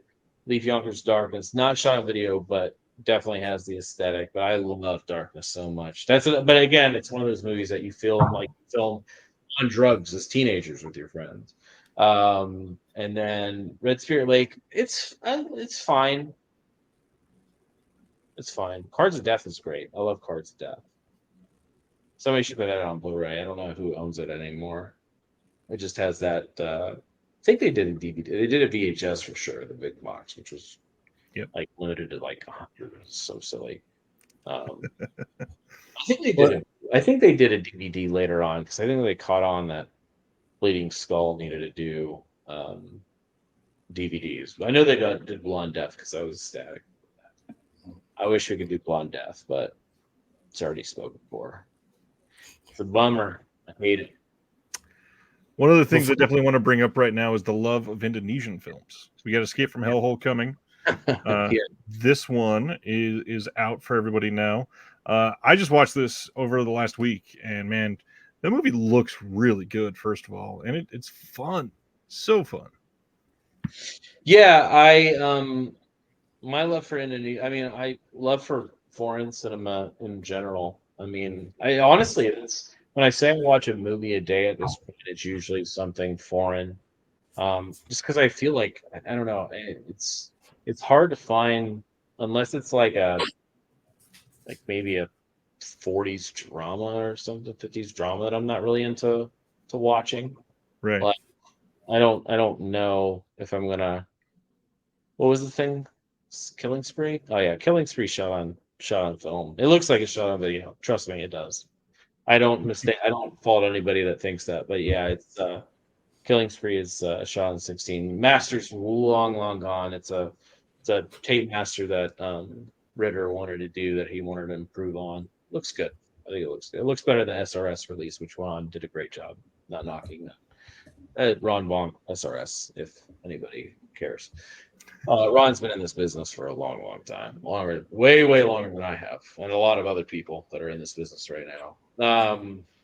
But yeah, my speaking just if you spoke about Indonesian film, Indonesia was just a country that wanted to kind of do everything, and they did it so quickly and so fast, and they just like they try to do everything, whether it's a comedy, drama, and just these small studios would just kind of go all out, but mainly their action, their horror films. It was like everybody's on fucking drugs or something. I don't know. They're all crazy. And it's just every time I watch like an Indonesian like action or horror film, this is gonna be some wild shit or cool shit or rip-off stuff. That's always cool. Like I love rip-offs. Because I look at it, they're just inspired by it. I mean, you can see that with Srigala. Srigala is not a remake of Friday the 13th. It is inspired by Friday the 13th and has a couple things that, mimic the picture, especially the last 20 minutes of the movie. But for the most part, it kind of stands on its own. And it's more feels Italian influenced than anything else, not so much, because this is like Srigala is like one of the very first out of that realm of things, other than some 70s stuff. But a lot of those were focused on I can never pronounce it, but it's the Snake Queen mythology and stuff there's a million Snake Queen movies and stuff Jaka Semberg really got me into films with anything that Barry Primo was in. The Jaka Semberg films are always sometimes I mispronounce these things, but it's fine. You know what I'm talking about. But yeah, the Jaka Semberg films, which I think somebody already has because I tried to get them and they weren't available, and I was really sad about that. Yeah, it's the things that I'm interested in are the things that didn't really get much love, or they're just absolutely kind of insane, like something like Double Sword, which I think is the most, probably a smarter label would have released Double Sword first and then Escape from Hellhole and then Srigala. But I was really into Srigala because it was one of those films that I saw for years, not subtitled. And I just love the visuals of it. And it was just always super low res. And my dream was to always get that movie out. That's been a long dream of mine. Right. And I worked on Srigala for a long time. And I just wanted people to see it, know that it exists, rather than being bootlegged and talked about, or watched without subtitles, which, I've done too. They're unavailable, but there are some subtitle tricks that work now that are really, really great. So I don't have a problem actually creating my own anymore. Yeah, I was just really happy that we were able to do that. And I love Indonesian cinema mainly because of all of that. And Ryan was a huge fan of Escape from Hellhole. I like it too, but he was a way bigger fan. I'm a bigger fan of Devil's Sword, and yeah, it's going to be the bigger film, and I figure we can do a little bit more extras. That's the reason why it was changed up like that. Which I was still happy with. I think we had 4 interviews on the Shrigala disc, which is Yep. crazy. You know, and Barry Prima never does an interview. And it just so happened it was through a friend of mine, which again, I'll shout out to Timo, director of Night Comes for Us. And, you know, what was that other film that he did? Not Killers? Is it called Killers? Bloodshot? Gunshot? Headshot? Jesus. But yeah, Timo's a good buddy of mine. We met at a festival years ago. He's an Indonesian filmmaker. Him and Joko Anwar kind of came about. Joko did the remake of Satan's Slaves. Timo did a movie, original film. It wasn't a remake, but it's called The Devil May Take You. And then he also did a sequel called A Devil May Take You 2, TOO. And yeah, Timo's really into this type of stuff. And I actually reached out to him and I said, "Hey, you're obviously working with Ravi Films. Can you like put me in touch? Because these guys are like you're just not picking up the phone and calling Ravi Films or looking it up online. They don't even have a fucking functioning website, you know." And so yeah, he put me in touch with the fucking owners, and it was great. I just told them how much I loved their films and how important their studio was to me. And I was like, can you give me permission to do any of this stuff? I'd love to bring it stateside. And with that, you know, they were very into it. I mean, they licensed some films to Severin, so they're, you know, used to that. But I really wanted to, you know, take the time, and not Severin didn't. Severin did a great job, like with Primitives and Satan's Slaves and everything. But I wanted to do my own thing, and I wanted to like get people like Barry, which is, I don't know if Barry's done any interviews. I think he did like something with Pete Toombs like back in the day, not on the, he did something on the Devil's Sword disc. I can't remember, but it's been he's been known to lie. He just sits down and like tells stories and jokes and everything. He like owns like hotels and shit in Indonesia now. And it was through a friend. I said, "Hey, I think Barry do an interview and like play it straight?" And they're like, "Yeah." I mean, you know, it's short, but I mean, you know, Barry said, I mean, he said some cool things in that interview. He said he learned how to scuba dive, you know, because of Srigala. And that's something he still does, you know, and he learned a lot. And I think on that disc, you learned that his name isn't really Barry Prima. You got Prima because of Primitives. So that's how his last name came about, which I was like, I didn't know that. That's crazy. Yeah, it was just really cute to kind of get all these people together that, you know, it was funny. I have a bunch of behind the scenes photos that I'll post one day, but they took photos of like Barry and everybody in Rappi Studios. And like they have these like huge posters of like the old movies, like originals, Nice. like him and Gope, which is the main dude there, who's still kicking and, you know, started the company.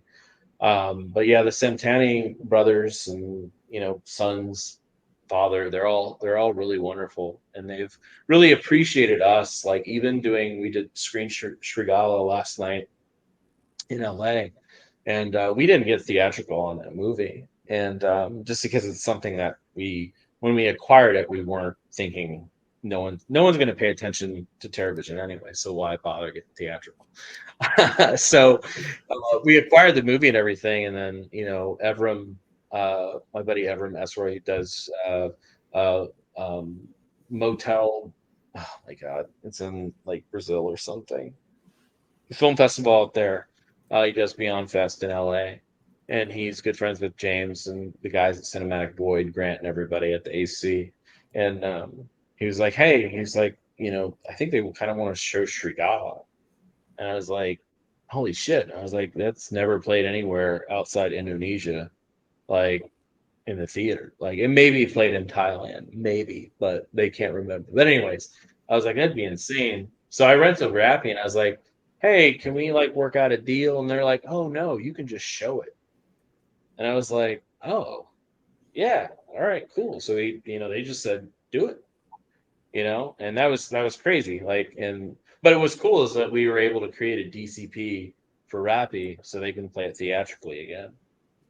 So I think they're going to work on something in Indonesia, bringing the film back out in the theaters, and that's like That's our awesome. Yeah, I don't know if it's going to happen, but I was like, we can create this for you, and then you can do it theaters. And they're like, "Oh shit, that's great," because they've already played the restoration on television. And that was the cool thing about the extras on that disc. All of the interviews, they're all so positive. They're all looking back fondly on this as this wonderful experience. Seemed like they had hell of a good time back then. And many of these other boutiques wouldn't necessarily fight or even be able to get interviews like this on this disc. So I'm stoked on that. And that kind of leads into this question from Joe Jack a minute ago. Has your philosophy on extras changed at all, leaving Vinegar Syndrome and starting TerrorVision with Ryan? No, I kind of created my own philosophy at VS, so I didn't really have anything that I had to change. At VS, I never really needed like help per se. I was kind of on my own, which isn't a bad thing. I don't mean that in a negative way whatsoever, but they trusted me and I was fine on my own. Like you Right. could tell me to go do something and I can complete it by myself, whether I know how to do it or not. Because I'm not ignorant. I know how to ask for help. I'll go to somebody and be like, "Hey, I'm dumb. How do I do this?" Um, so, when I very first started, Elijah Drenner, um, like Elijah's kind of like a god to me. He just knows everything, and he's so good at putting things together. He knows what works. He's so brutally honest. I could be like, "Hey, let's do this," and be like, "No." I was like, he's like, "We'll do it so you can see it, and then I'm going to show you my way and tell you why you're wrong." And I'm like, "Okay." And then I'd watch it and be like, "Yeah, it doesn't fucking work. You're right." But I learned a lot from Elijah, just on a more creative stance, working with DPs, trusting a DP, which I do, because that's going to make or break your film. It's also going to make or break your interviews, which not everything I shot and had shot looks good because sometimes it's just resources. You know, we've had bad experience with shooting. There was one with The Fear with Ron Ford's interview where the person hooked me up and they were like, "Hey, I'm transferring the film, like the footage," and I got it. It was like 700 megabytes or something, and I was Oh, like, "What would you shoot? Like a minute? Like what's going on?" And they're like, "Oh no, I uploaded it from my DV camera," and I was like, "A DV camera?" And I was like, "Bro," I was like, "Oh," and they're like, "Oh, I told you I didn't have an updated camera," and I was like, "I'm sorry. I've been at this for a while. When you say updated camera, I'm thinking you're talking about like fucking Red or like some fucking new Canon 20K camera. You're shooting on." He's like, "Do you own an iPhone?" Yes. You could have shot on that, dude, and it looked better. Like I've had people shoot interviews on iPhones for extras. And so like, there's like that incident. But as far as philosophy, no, because I feel like I implemented something and I hope, carries on and follows. But I look at it and I tell all extras this, or all the people that are in extras as far as talent, actors, whatnot. And I tell this if they're excited or if they don't want to do it, is that this is pretty much the last time this is going to happen. So let's Yep. do it. Like, probably someone's not going to come along and redo this. Like, someone's going to be dumb enough to try to, like, fucking re-release Shrek or some shit, Morons going to try to release a movie like that. Something like Copperhead. Let's do a Blu-ray, a cassette tape, a VHS, and a record. 20 hours of extra features on one disc, a bonus movie of an obscure movie that no one knows, and let's see if we can make a buck.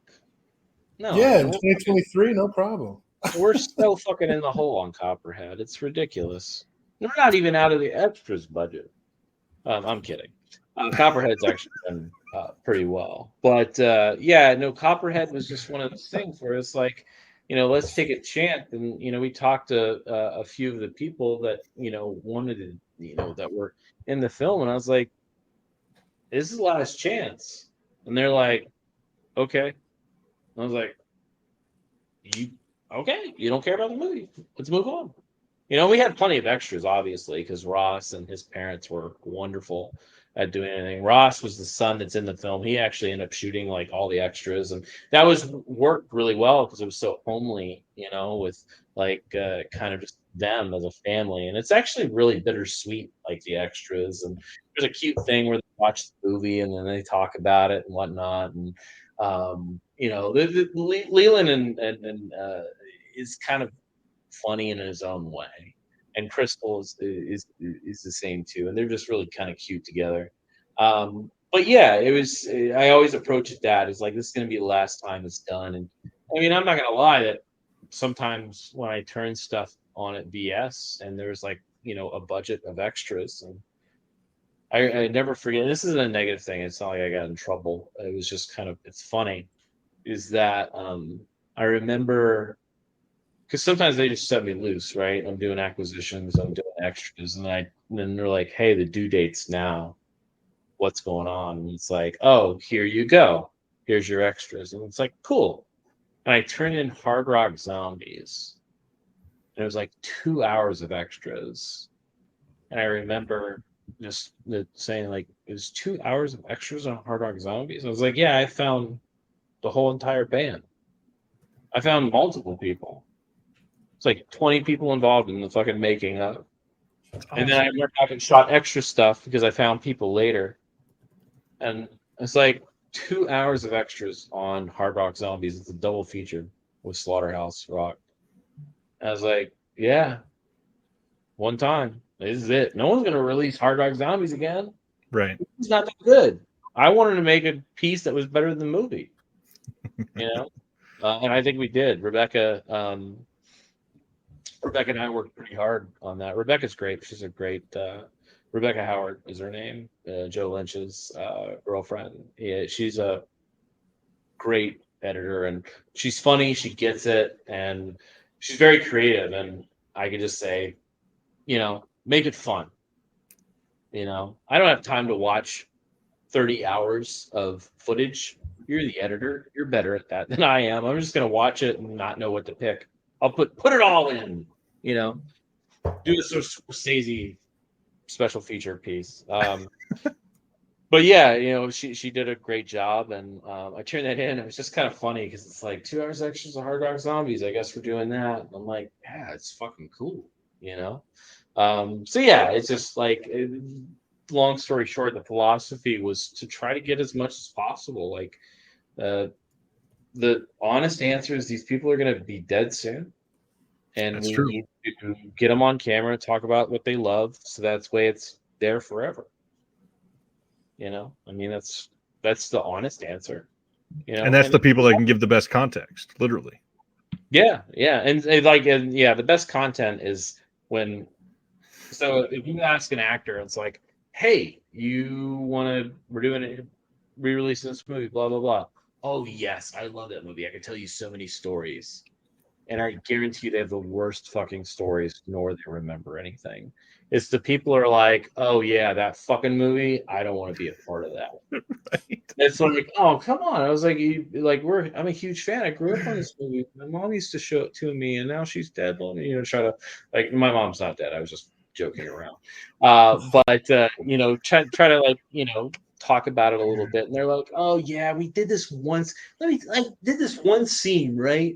And I'm like standing on this ledge, and the director, and he didn't even look to where I was jumping. It was hilarious. And then I met this other, and I'm like, oh cool, you want to do an interview? Yeah, I guess so. Right. It just takes some time because they look at these things and they're like, oh, this piece of shit that I did in the fucking 80s. And it's like, once they start talking about it, that's kind of like with Primal Rage. I don't want to talk too much about VS stuff because I technically shouldn't, but this is just extras. So I could talk about this. We're done with VS talk after this. But Patrick Lowe, who is part of the extras in Primal Rage, who's the lead in it, who was also the boyfriend in Slumber Party Massacre 2. He's just gone. Like no one knows where the fuck Patrick was. And I asked a bunch of people, and just couldn't find him. And I just was taking a gamble, and I saw this fucking dude, like some lawyer guy, like a LinkedIn photo. And it was that smile that Patrick has. He's got that really pretty smile. And I was like, that guy got a pretty smile. That's him. And I called up. So funny. I called his office and spoke to his secretary. And I'm like, hey, I was like, is Mr. Patrick Lowe there? And she's like, yeah.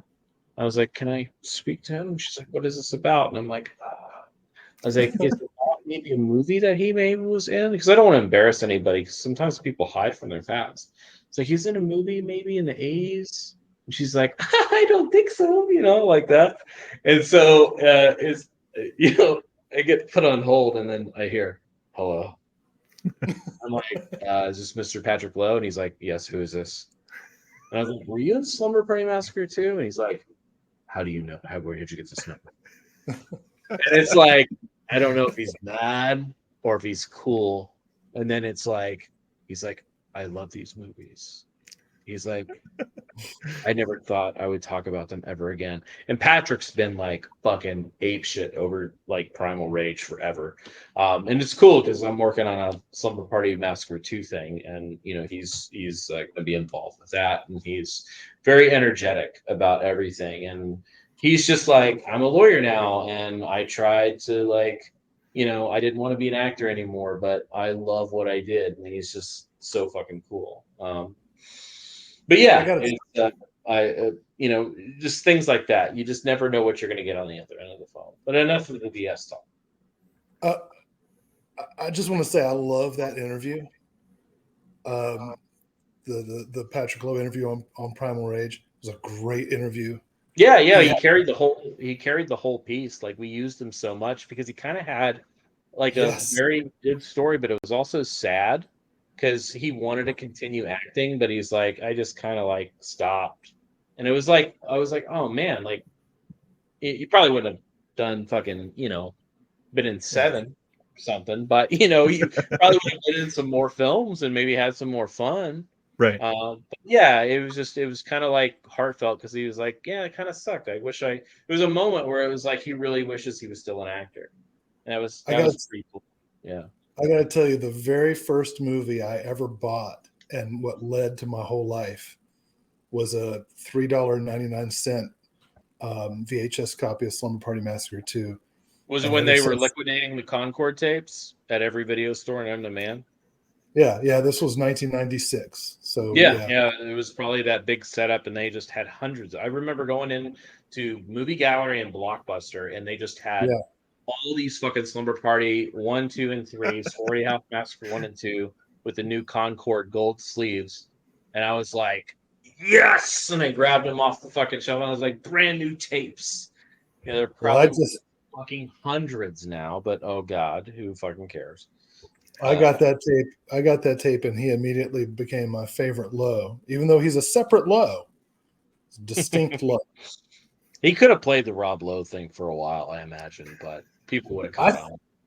I thought for sure he was a brother for. Oh, I asked him. I said, "You're not like Rob Lowe's like nephew, right?" And he's like, "Nope." He's like, "I get it all the time." And I was like, "You probably got a few ladies' numbers by doing that."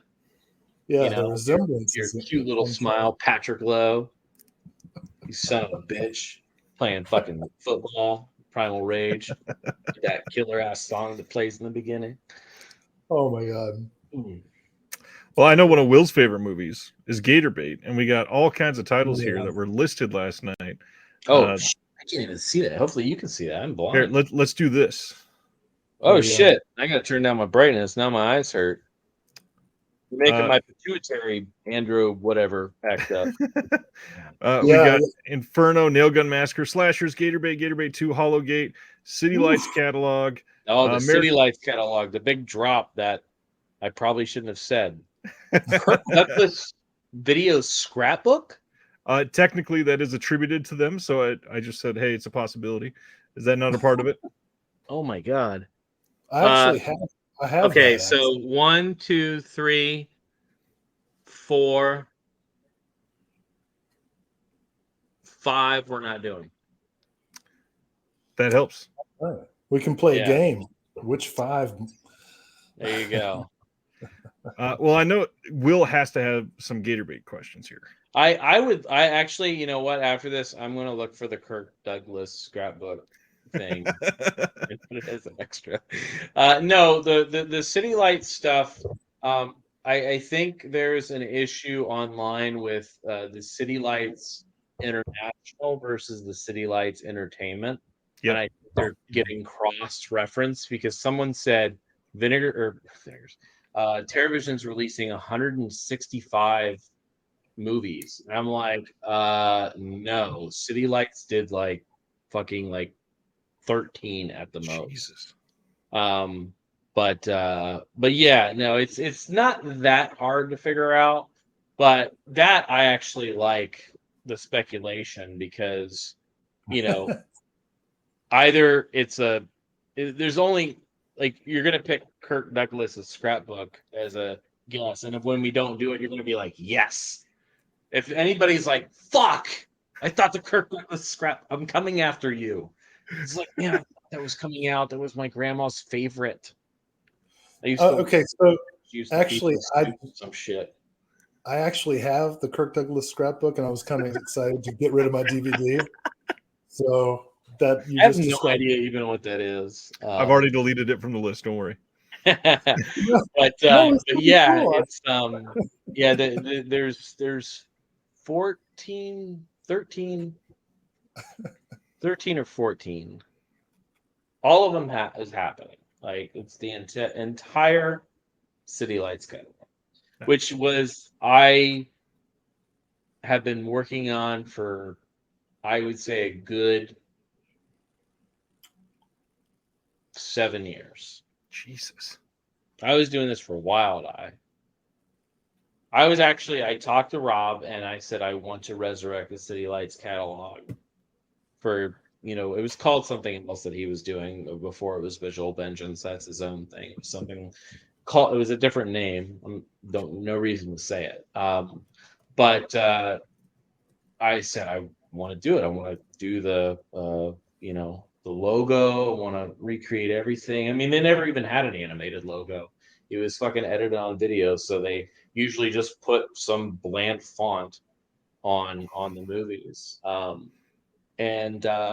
Yeah, I worked so hard on finding all of those elements and then doing the rights. The City Lights stuff changed hands, so it was owned by a children's home video company. Their films for like a few years. Weird. It's weird, yeah. But yeah, it's the thing that's stopping the City Lights stuff from coming out sooner is just the participation with everybody behind it, because they're all fucking all-stars now. So they're all like pretty big people, like in the industry, not industry, but like alone. Like Joseph Mary like owns like 800 fucking hotels. And like he's a rich motherfucker. Like there's this really cool video on YouTube, a guy that goes around talking to like people in LA, and he interviews Joseph Mary, and the dude, he's humble as shit. Joseph's like really nice, but that dude is fucking loaded. And Richard Munchkin, he's a professional poker player, like high stakes poker player, and does apparently very well.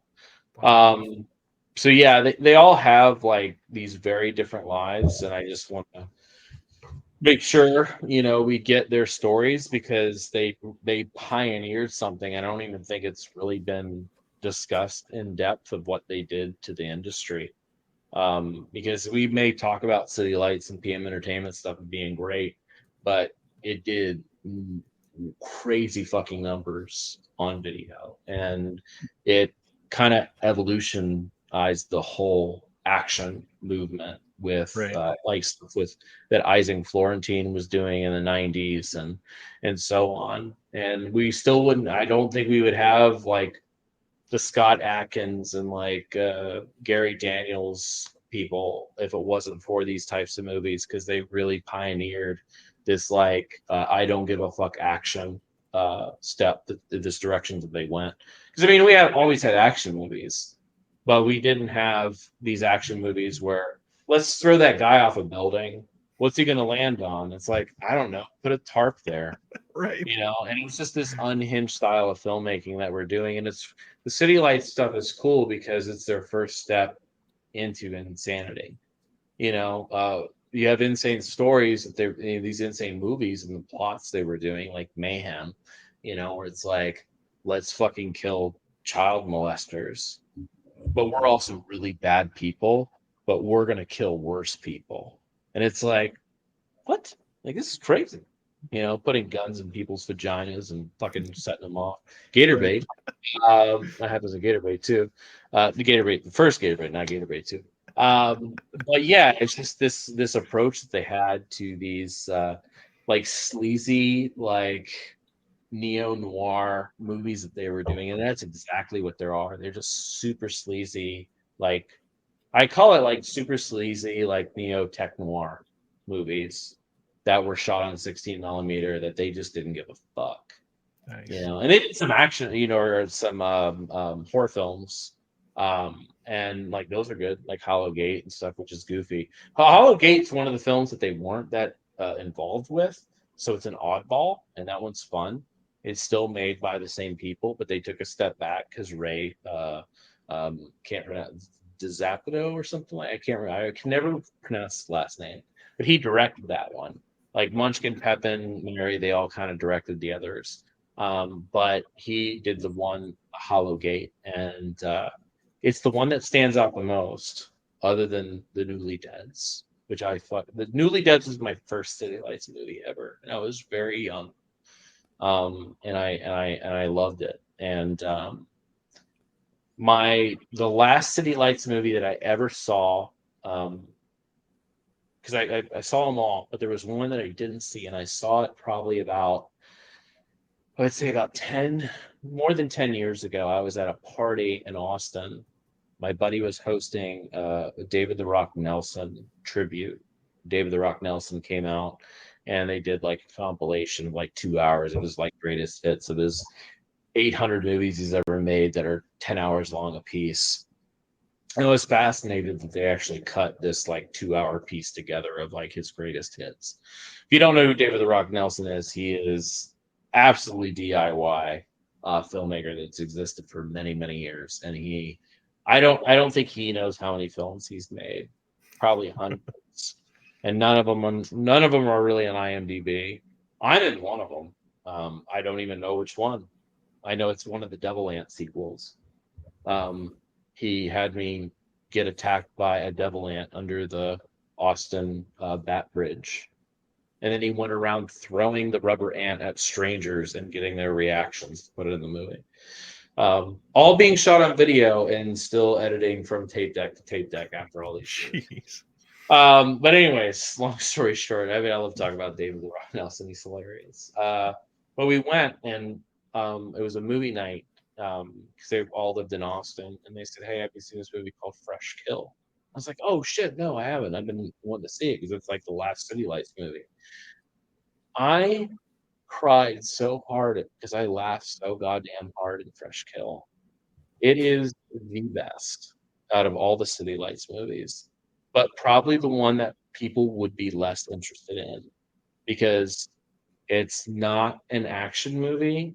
It's some weird drama with meat and acting. He's a meat handler, not like in that way. He works at a meat market. He's a wannabe actor, and he gets caught up in some drama, and it is so dramatic.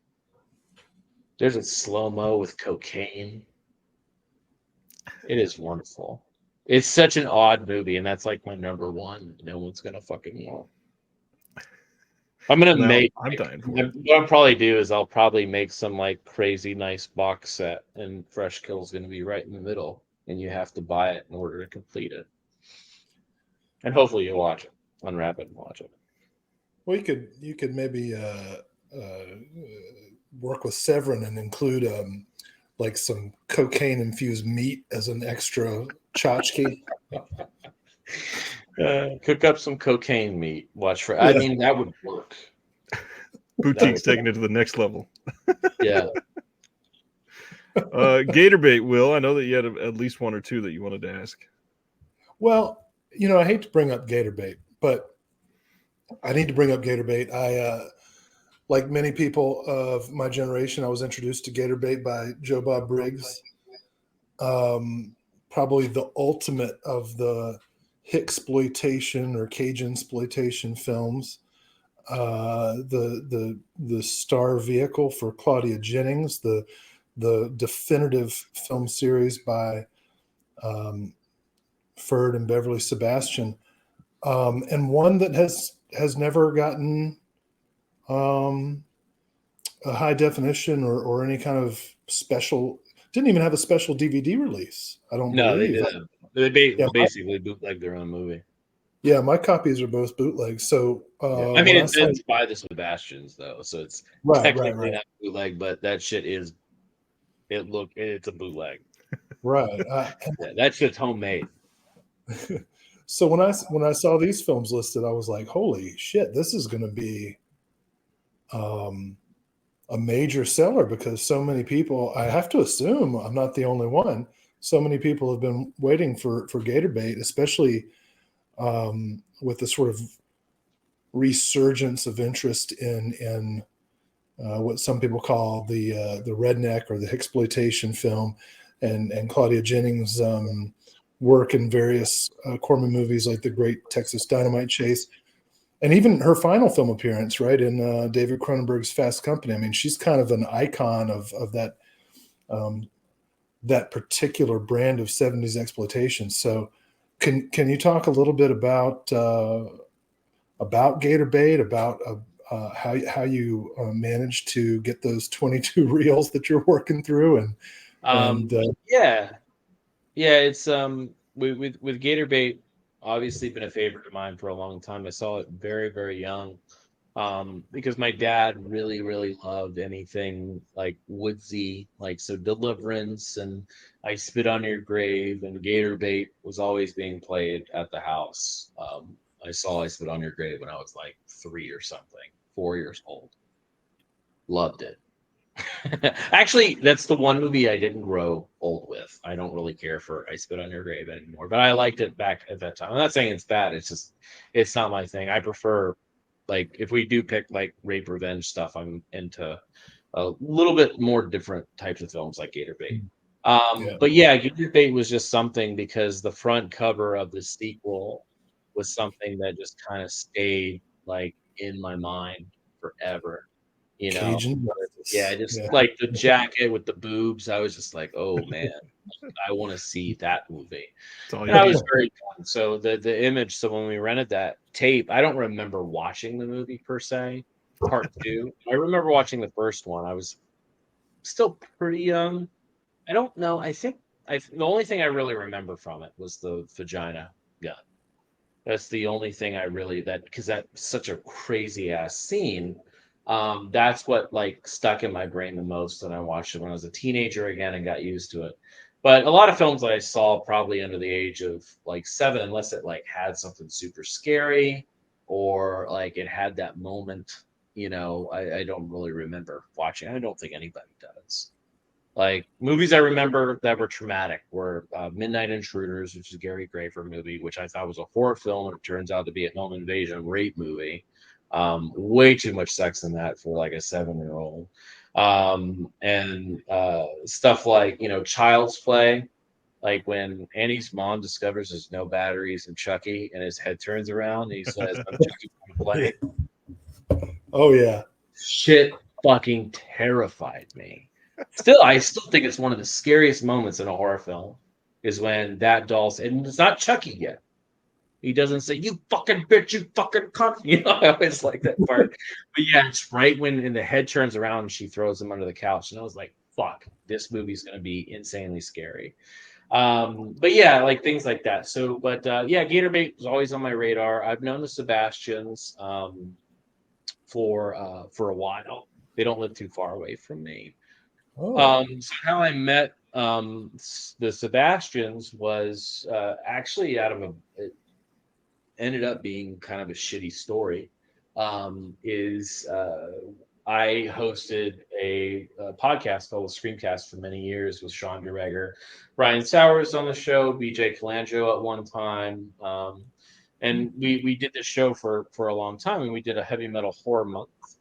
So we did, we had John, known as Thor, on the show. We had Cynthia Sorrell, which was John Fasano's wife, who wrote, Black Roses and The Jitters, and a porno called Driller that is somewhat well known. She wrote it under a different name, but that was her. And we had the Sebastians on, and then we had a good friend I miss, Mike Patton, who wrote the heavy metal horror book.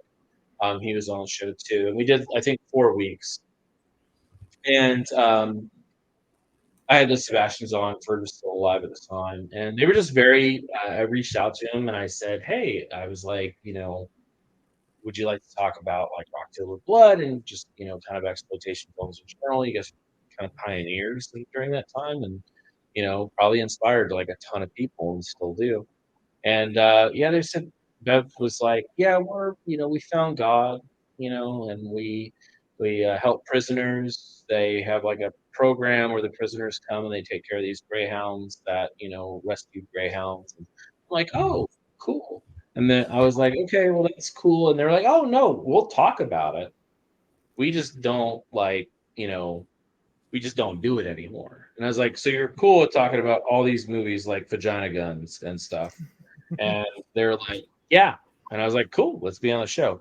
So they came on. We mainly talked about Rocktober Blood, and they announced that they're doing this Blu-ray on the show. And at the time, I was pretty wet behind the ears on everything. I wasn't working at VS. I was doing some side work for Wild Eye. I knew a couple things like at VS. That memory's a little foggy when that kind of started. But I was like, holy shit, we just had an exclusive. And as a podcast, you could tell exclusives are pretty fucking cool, So we promoted, they were doing a Blu-ray. I was like, this is cool, blah, blah, blah. And they have this promotion. They're doing Rocktober Blood 2. Their son, who plays Billy in the film, he's coming back as Billy's back. And they're doing all this like bullshit of like this website, sequel, Indiegogo, Blu-ray. And I'm like, man, this is crazy. This is wonderful. This is cool. I can't believe we have this exclusive. And then, the show ended, and all this press, like we were getting, like our podcast was being featured in like other websites and October Blood. And I'm like, man, this is fucking great. So I was like, and I started getting more into like home video because I want to start. I was like talking to them, and I was like, everything they're saying is wrong, though. And I was like, what are you sourcing from? And they're like, a 35 millimeter print. And I was like, from where? And they're like, oh, at our house. And I was like, you don't probably have a scanner. And I was like, man, so I was talking to like, Tracy, who goes by Trey. And I was like, hey, what's going on? And they showed me like a picture of it. And I'm like, oh shit, this is a like no, don't buy, like, don't. And by this time the campaign's already like reached its limit, and like things are shipping and everybody gets these Blu-rays and they're all fucked up, and it's this like it's not a very good tape transfer. And I was like, oh my god, I was like, this sucks. And I felt kind of responsible for it because I pushed it. And it was like he just like they just kind of disappeared from everything because they were getting so much hate, rightfully so. But I kept in touch with Bev because it wasn't really Bev's fault, and neither was it with Ferg. So with his family over and over, and I went back to him a few years ago. And we talked about gator bait, and it was kind of a brief discussion. Elements were gone, blah blah blah, and I was like, okay, that's a little tough. Let's just keep in touch. And then when everything kind of moved to TerraVision, I was like, well, I kind of still want to release the movies, even if they are tape transfers. Gator Bait Films lost, Rocktober Blood's lost. Rocktober Blood was confirmed, like I do know that, but Gator Bait was just kind of like, I was like, but it played theatrically. It's got to be somewhere. Like Prince would made of this movie. Like this was a wide release at the time. This is what made the Sebastian millions of dollars. Yeah. So yeah, we just kind of worked. I was working with Ben, who's another son, who's much more level-headed and understands, and I didn't have to deal with anybody else, mainly just Bev and Ben, and they've been great.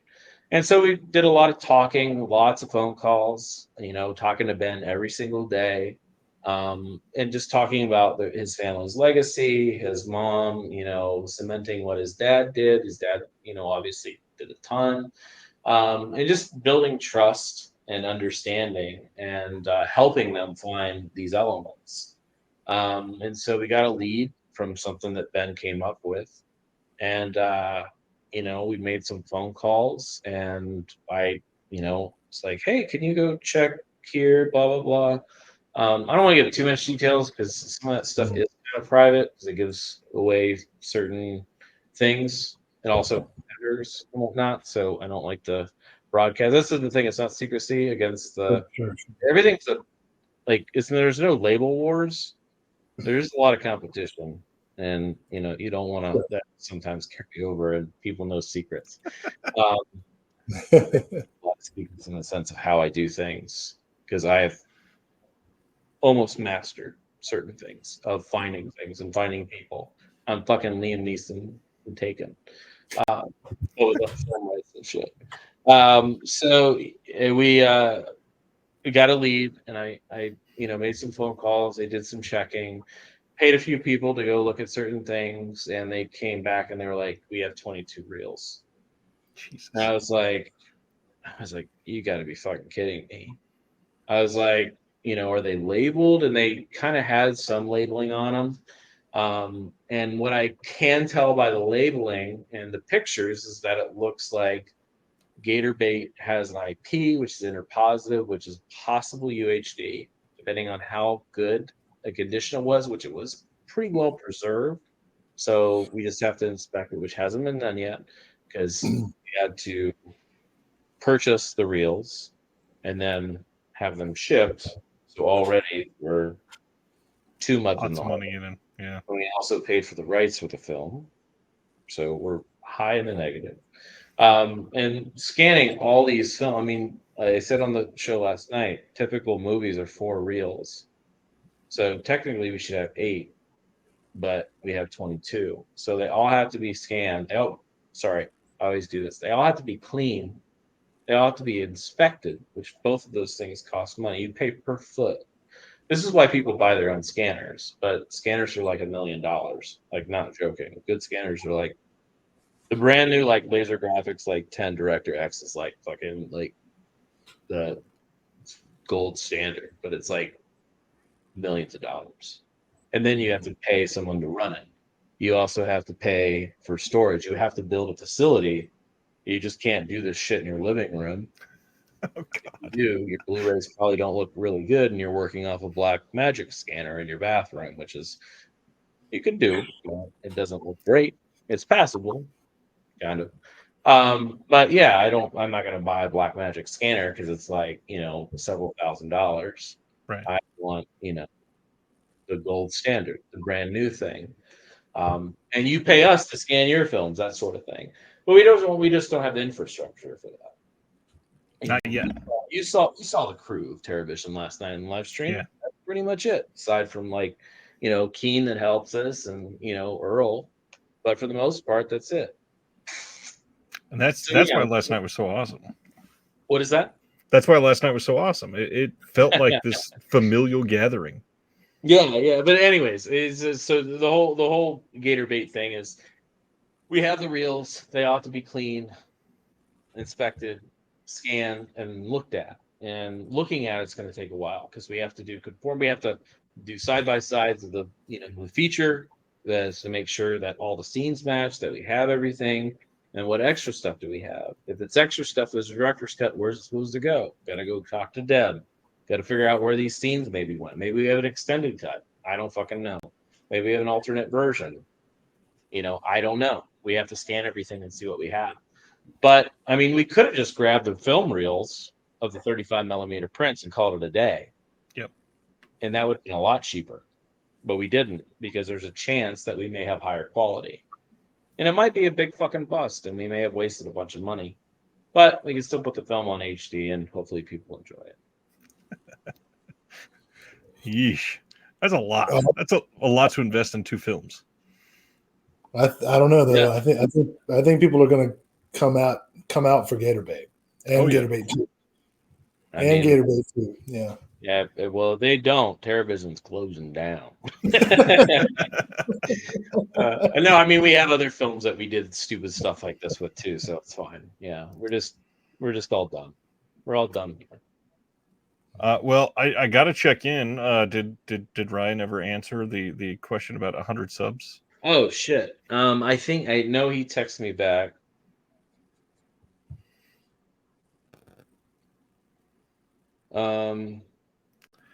Watch, he's gonna be like 96. I know we got at least one more during this stream as well. It's close. It's pretty close, but not a hundy. I gotta wait till payday. I'm sorry. Well, I mean, honestly, I think it's people are excited, and this is something that gradually happens. I mean, already we were very impressed with the amount of subs that we got. We never would have thought in a million years it like quadrupled our expectations, which was a lot for us. I mean, that helped us acquire a lot of films, because even though we made a lot of money off the subs, we're still broke. Right. Because we spent it all on movies, which is very funny because then we spend our money that we make on movies. It's just this, and then that company makes. See, that company is like pay it forward. That company makes money, so they're able to do something. But yeah, it was working with getting that stuff done. Hopefully, we get it out, and yeah, hopefully people enjoy it and buy it. I mean. I mean, the whole thing is getting the film. I mean, if we didn't take too much of financial hits on this stuff, it wouldn't be that big of a deal. But I mean, some of the stuff does cost like a lot of money. I mean, I've said Strigala numerous times. I forget what the end was, but like, I don't know, $25,000, something like that, in order to complete. And it's not even like all the money that it costs to like get like shipping and other shit. Like it's expensive to even just put a movie on Blu-ray.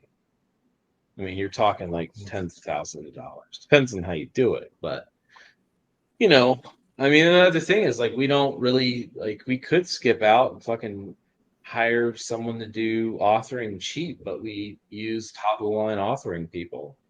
Fidelity, Emotion.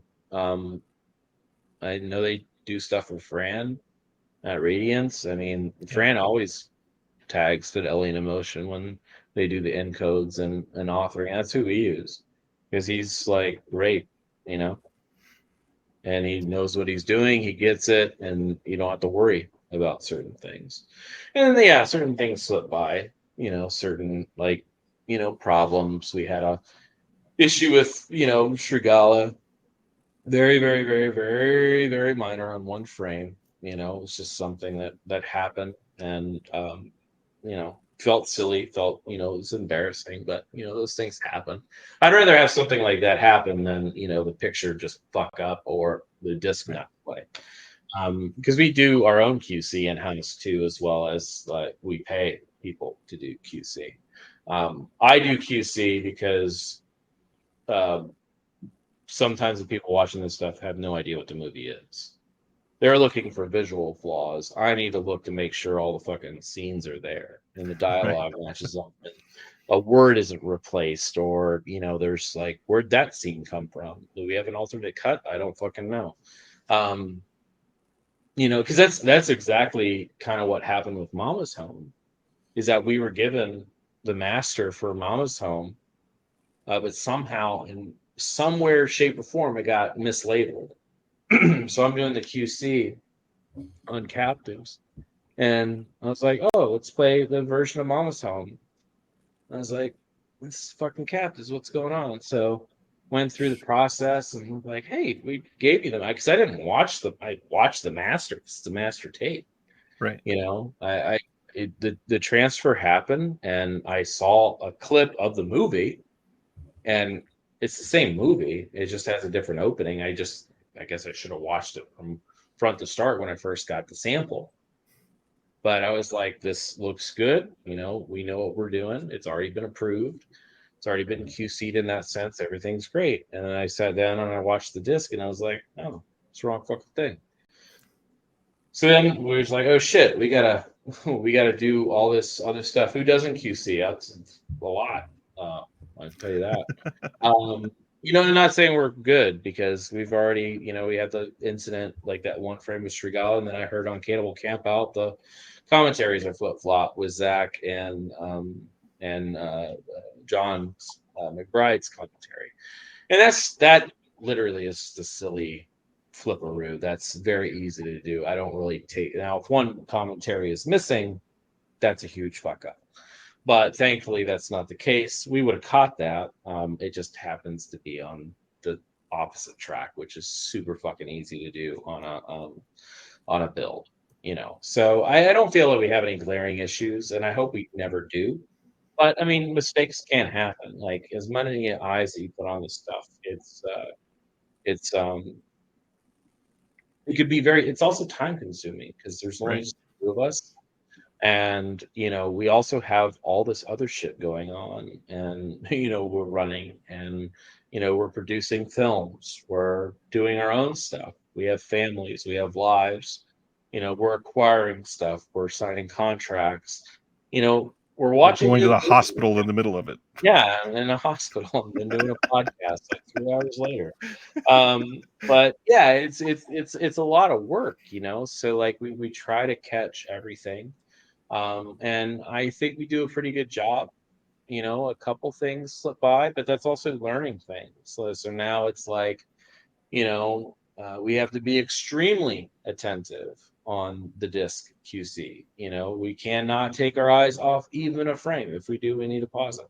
You know, we need to definitely check when we hit play on things that we're, you know, it's not you hit play, oh, there's Zach's voice and Brad, hit play, that's John's, cool, put them on the disc. No, make sure that they're equal, they're lined up. So it's all learning things. I mean, that's something about, you know, a small business. You're going to make mistakes. Again, I don't want any glaring issues because I feel like we're better than that. But I can't always say that's never going to fucking happen. You know, like, I mean, mistakes do happen. And we're going to feel really bad and embarrassed when it does. Hopefully it doesn't. Does happen, but it will. I don't want to constantly put out a new disc in your Right. ship a new disc every month when we release a movie, because I think that is sort of ridiculous, especially when you have 300 employees. That's true. We only have like 5 employees, but only 2 of us actually do that part, and sometimes it's only me. Justin's doing other shit. So That's true. if I can make it happen, I don't know, and maybe other people can too. So there is one question that I don't think got an answer last night that I've had a few people ask today. Oh shit! Any update on Happy Hell Night that you can share? Happy Hell Night date. So Happy Hell Night, we're trying to get out in October. Film's been scanned, it's been restored. The only thing we have to do is HDR, but we've obviously kind of HDR costs a lot of money. Everything costs money, and we have stuff coming out sooner, so that's been just delayed. And HDR doesn't take an entirely long period of time. And that movie's going to be really fun to do because it's all like fucking dark, so we can play with the blacks and stuff like that. And it's really good. The issue with Happy Hell Night, as I've said online, is that during some of the extras of shooting the extras, because most of the extras are done, they have been. I think the last extra was turned in. I had Amanda Reyes do a commentary, which I've always loved Amanda and her work. There's an exclusive. Amanda Reyes is on the Happy Hell Night commentary. But because I mean, it's just the history of the film. She's very knowledgeable. She's knowledgeable anyway, but she's really knowledgeable in that film. But during the process of editing and doing extras, like we talked to a few people, they said, "Oh yeah, which version?" It's like, what are you fucking talking about? So Happy Hell Night has a Spookies history. It's the same thing happened. Is that they made a movie and people weren't happy and they went back and they remade it, and it was very different in certain ways, and other ways they kept things the same. So some of the footage you see is from a movie called Blood Rush that they made, and then the other stuff is Happy Hell Night. So we were told that Blood Rush was completed and it was screened for like the people, like for not an audience, but for the cast and crew, and the producers were very unhappy. Not the one producer who owns it. She was cool, but we were checking. We filmed most of the movie. It was edited in Czechoslovakia, so there was a lab there, a couple labs there. We were looking for one defunct that we were trying to figure out where all the material went, which we can't find. But just seeing it, we don't know if it ended up there. But there is a few places in New York that house the film and some material, so we went through that. I have a couple other places to check, because also we just check everywhere, because you'll find elements at some lab that was never associated with something. And then also, like, we check with sometimes the editors, production assistants, like anybody to give us any details, because sometimes they're like, you know what? I heard a story about how they were upset and wanted to throw it away, and then the grip came in and was like, "You're not throwing away this movie," and he took it home. And it's like, oh, what was that grip's name? Looking through the credits, calling all these people, and it's like, yeah, I kept it. My dad owns a restaurant, and I keep it in the back. That just happened, and it's like, you got to be fucking kidding me. And so yeah, it's just I exhaust every avenue before I do anything. And that's again why the City Lights stuff is taking so long, because we acquired the City Lights stuff a while ago. And to finish up the Happy Hell Night, it's going to come out before I jump on the City Lights thing. It's Happy Hell Night's going to hopefully come out in October, but we don't have the original cut. We just couldn't find it. We'll come out Happy Hell Night, UHD, HDR, applied extras. It's going to look great. And hopefully that's going to be in October. But like the City Lights stuff, that's another reason why it took so long, is that I just couldn't accept even the producers saying, because I was talking to Joseph, and I was like, so you shot it? And he's like, yes. And like Joseph's like very like straightforward on everything, and it's really funny because he's like, he feels like he's from in the mafia, but he's like a gentle, like just really nice person. And I would never forget the first time I called Joseph. This is a funny story. I called Joseph and I said, "Hey, I'm interested in these films." I was like, "Do you own anything?" He's like, "No, we sold it to this company." And I said, "Oh." He's like, "Why are you interested in these movies?" That's how I tried to do impersonation of Joseph. "Why are you interested in these movies?" I grew up with them. I love them. He's like, "Have you been checked out by a psychiatrist?" I was like, "Oh no." He's like, "I'm serious." He's like, "Why do you like these things?" He's like, "This is garbage." He's like, "Oh, do you have mental issues?" And I was like, "I don't know if you're being serious, but no, I don't." He's like, "You should."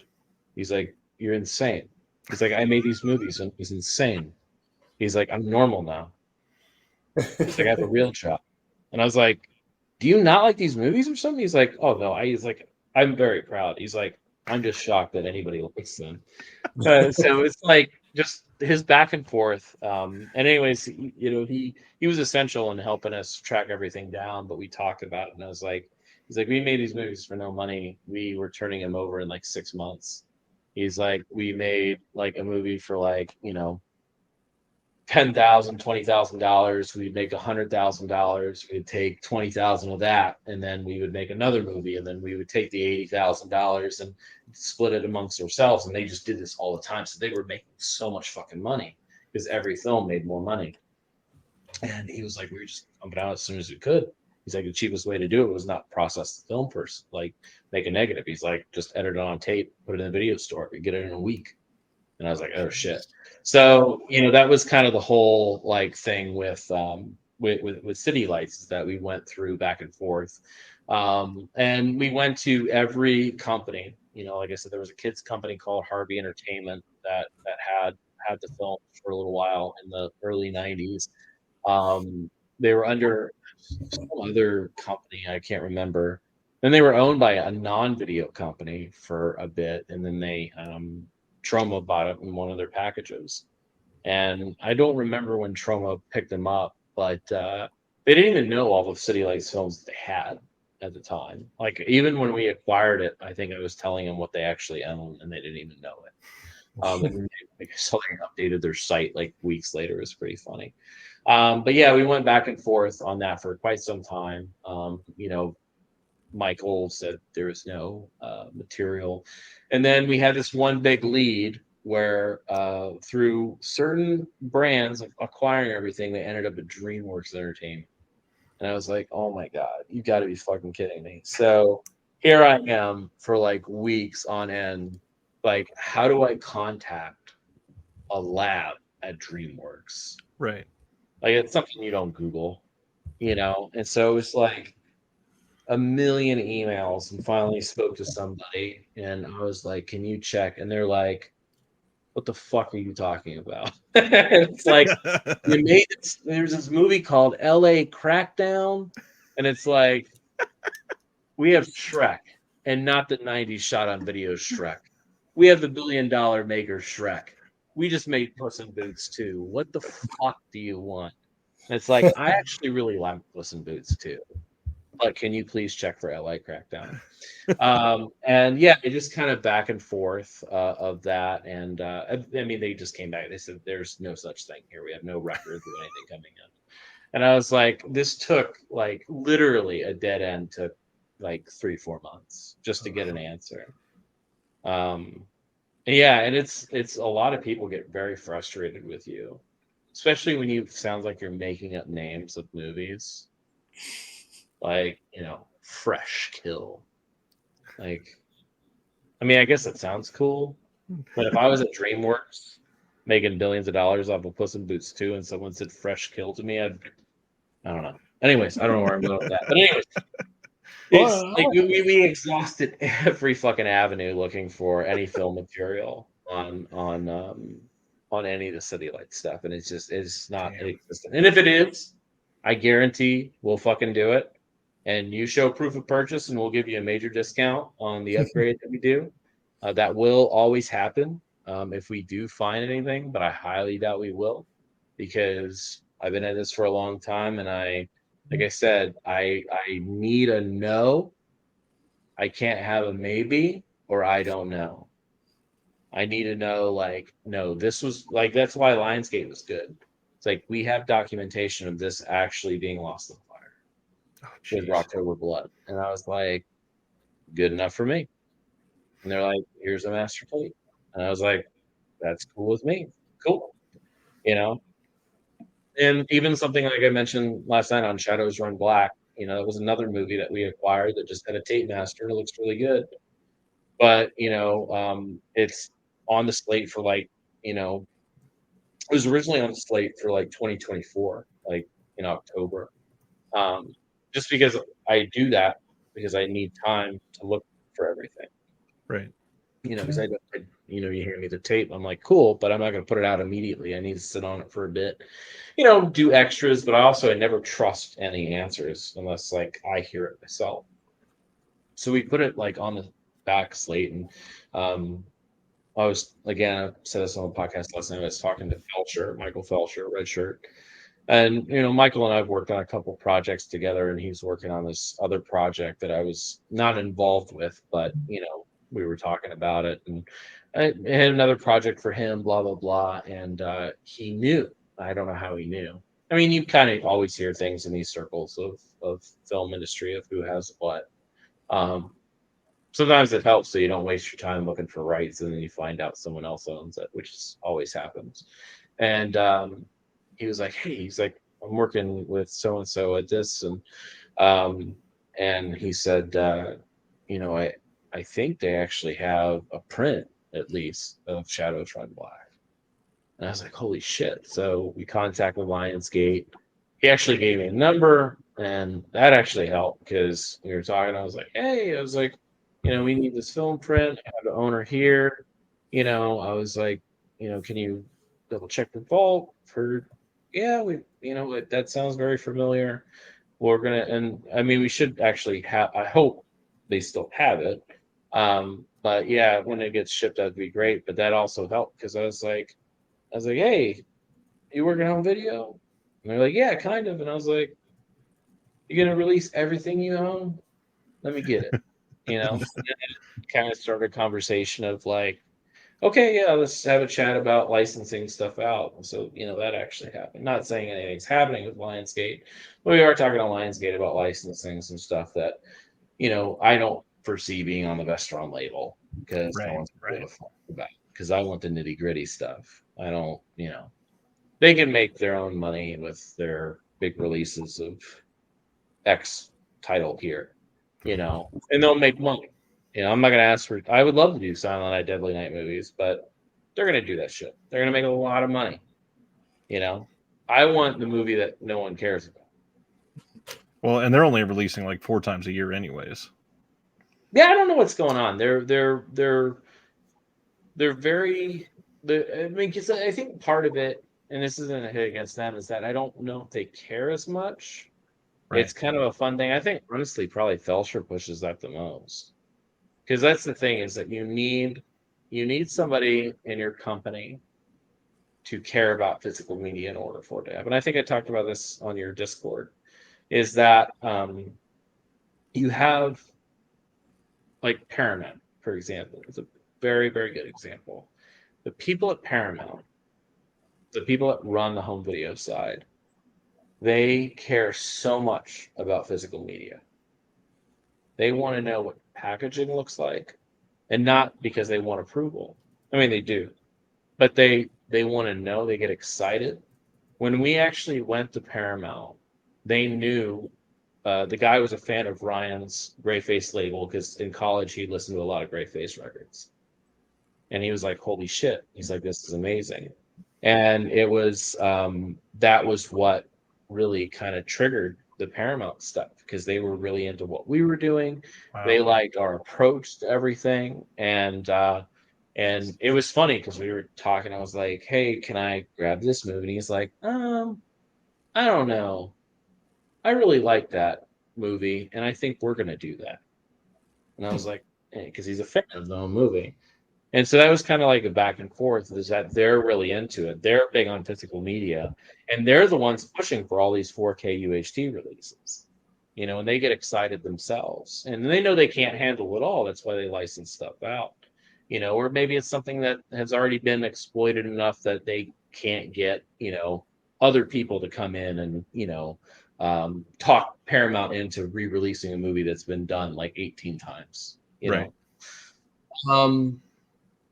So it just depends on who you have. So if you hit that right person and they're excited about physical media, sometimes they're old school, you can really get like a really good vibe going with one another. And that's what's cool about it. You know, MGM's a little bit different.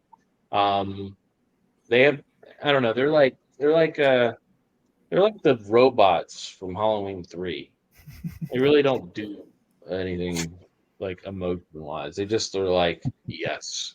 Okay. Lots of oversight. No. And it's, I mean, they're cool. It's just, it's a very different kind of experience. It's not a bad experience. I mean, MGM's a great company, and they know what they own, and they're very cool about things. They're very upfront, and they want to help. And that's the big thing is that we've, you know, we did one MGM deal. We went back doing another one. We got another one brewing, and it was like. You know, now we're like, hey, what about this movie? I know there's music issues, but how can we fix it? You know, what can we do? And so it's like a sit down with like legal and everything. It's like, okay, let's figure this part out. Let's figure this part out. Maybe this could happen. Who knows? And so that's been kind of a piece with them is working through some things. And we did the same thing at Paramount, you know, trying to fix issues to give these movies a release, because it's very easy to go to one of these studios and say, I want to license these movies. Okay, here's your masters. Okay, let's put them out. Boom, they're out. Yep. And it's like, cool. I'm glad these movies are out on Blu-ray, UHD. Cool. Archival special features, whatever it may be. But sometimes, like, there's all these movies in these companies that are kind of untouched, and I think people are afraid of them. Rightfully so, because obviously sometimes it's hard to push certain films. But yeah, it's a little rough sometimes. But yeah, I mean the studios are cool. They're fine. But yeah, it's a big obstacle, and like I said, everybody's different, so you just kind of have to acclimate with people. Which I've always Right. been a people person. I've always been in like the public, dealing with the public, because I worked in healthcare for a long time. So it's just learning people and get them, making them feel comfortable. It's the same thing I do with filmmakers, building a line of trust. And once you get that, you can kind of like, bend the envelope a little bit and like see what else you can, like, how can we work together and be more creative? So it takes a while. So like first deal is like very standard. Get a relationship going, get some other stuff, be familiar. So yeah, it's a fun process, but it takes a long time. I guess I also make it take a long time because I obviously talk a lot. But I like to get to know people. I like to work with them and make them feel good about what they did. The last thing I want is to walk away from a film deal and be like, yes, I got this movie. And they're like, oh man, what the fuck did I just do? Did I just sign my life away? Right. Yeah. I don't want that to ever happen. I want you to enjoy the ride. There's going to be time where we have to part because we have to move on to other projects. But, that's why every filmmaker we've worked with, we've worked with intensely. And if they want to be involved, of course. So. Well, speaking of healthcare, you spent a lot of time in the hospital today, so maybe we should let you get some rest tonight. Yeah, I know. My wife just texted me and she said, "Are you coming to bed?" And I said, "In a little bit." And now it's Someday. she just put me like four question marks. She's ready to cuddle, and I've been up for way too long. So, but it was nice. I always have fun chatting with you. You're always a good guy, Will. You're a cool guy. Yeah, People it's great to meet thinking you. you're on mute the whole entire time, which is kind of funny. But that's mainly because I was talking the entire time. But yeah, no, I appreciate it, and yeah, I'm in the Discord with Ryan, so that's cool. Or his Discord, whatever you want to call it. I just sometimes spam in there, so I apologize, but just trying to get the word out. I love when you jump in there and respond to things. I mean, that helps a lot of things. Like this last week with the Disney crap that happened, and yeah. Oh yeah.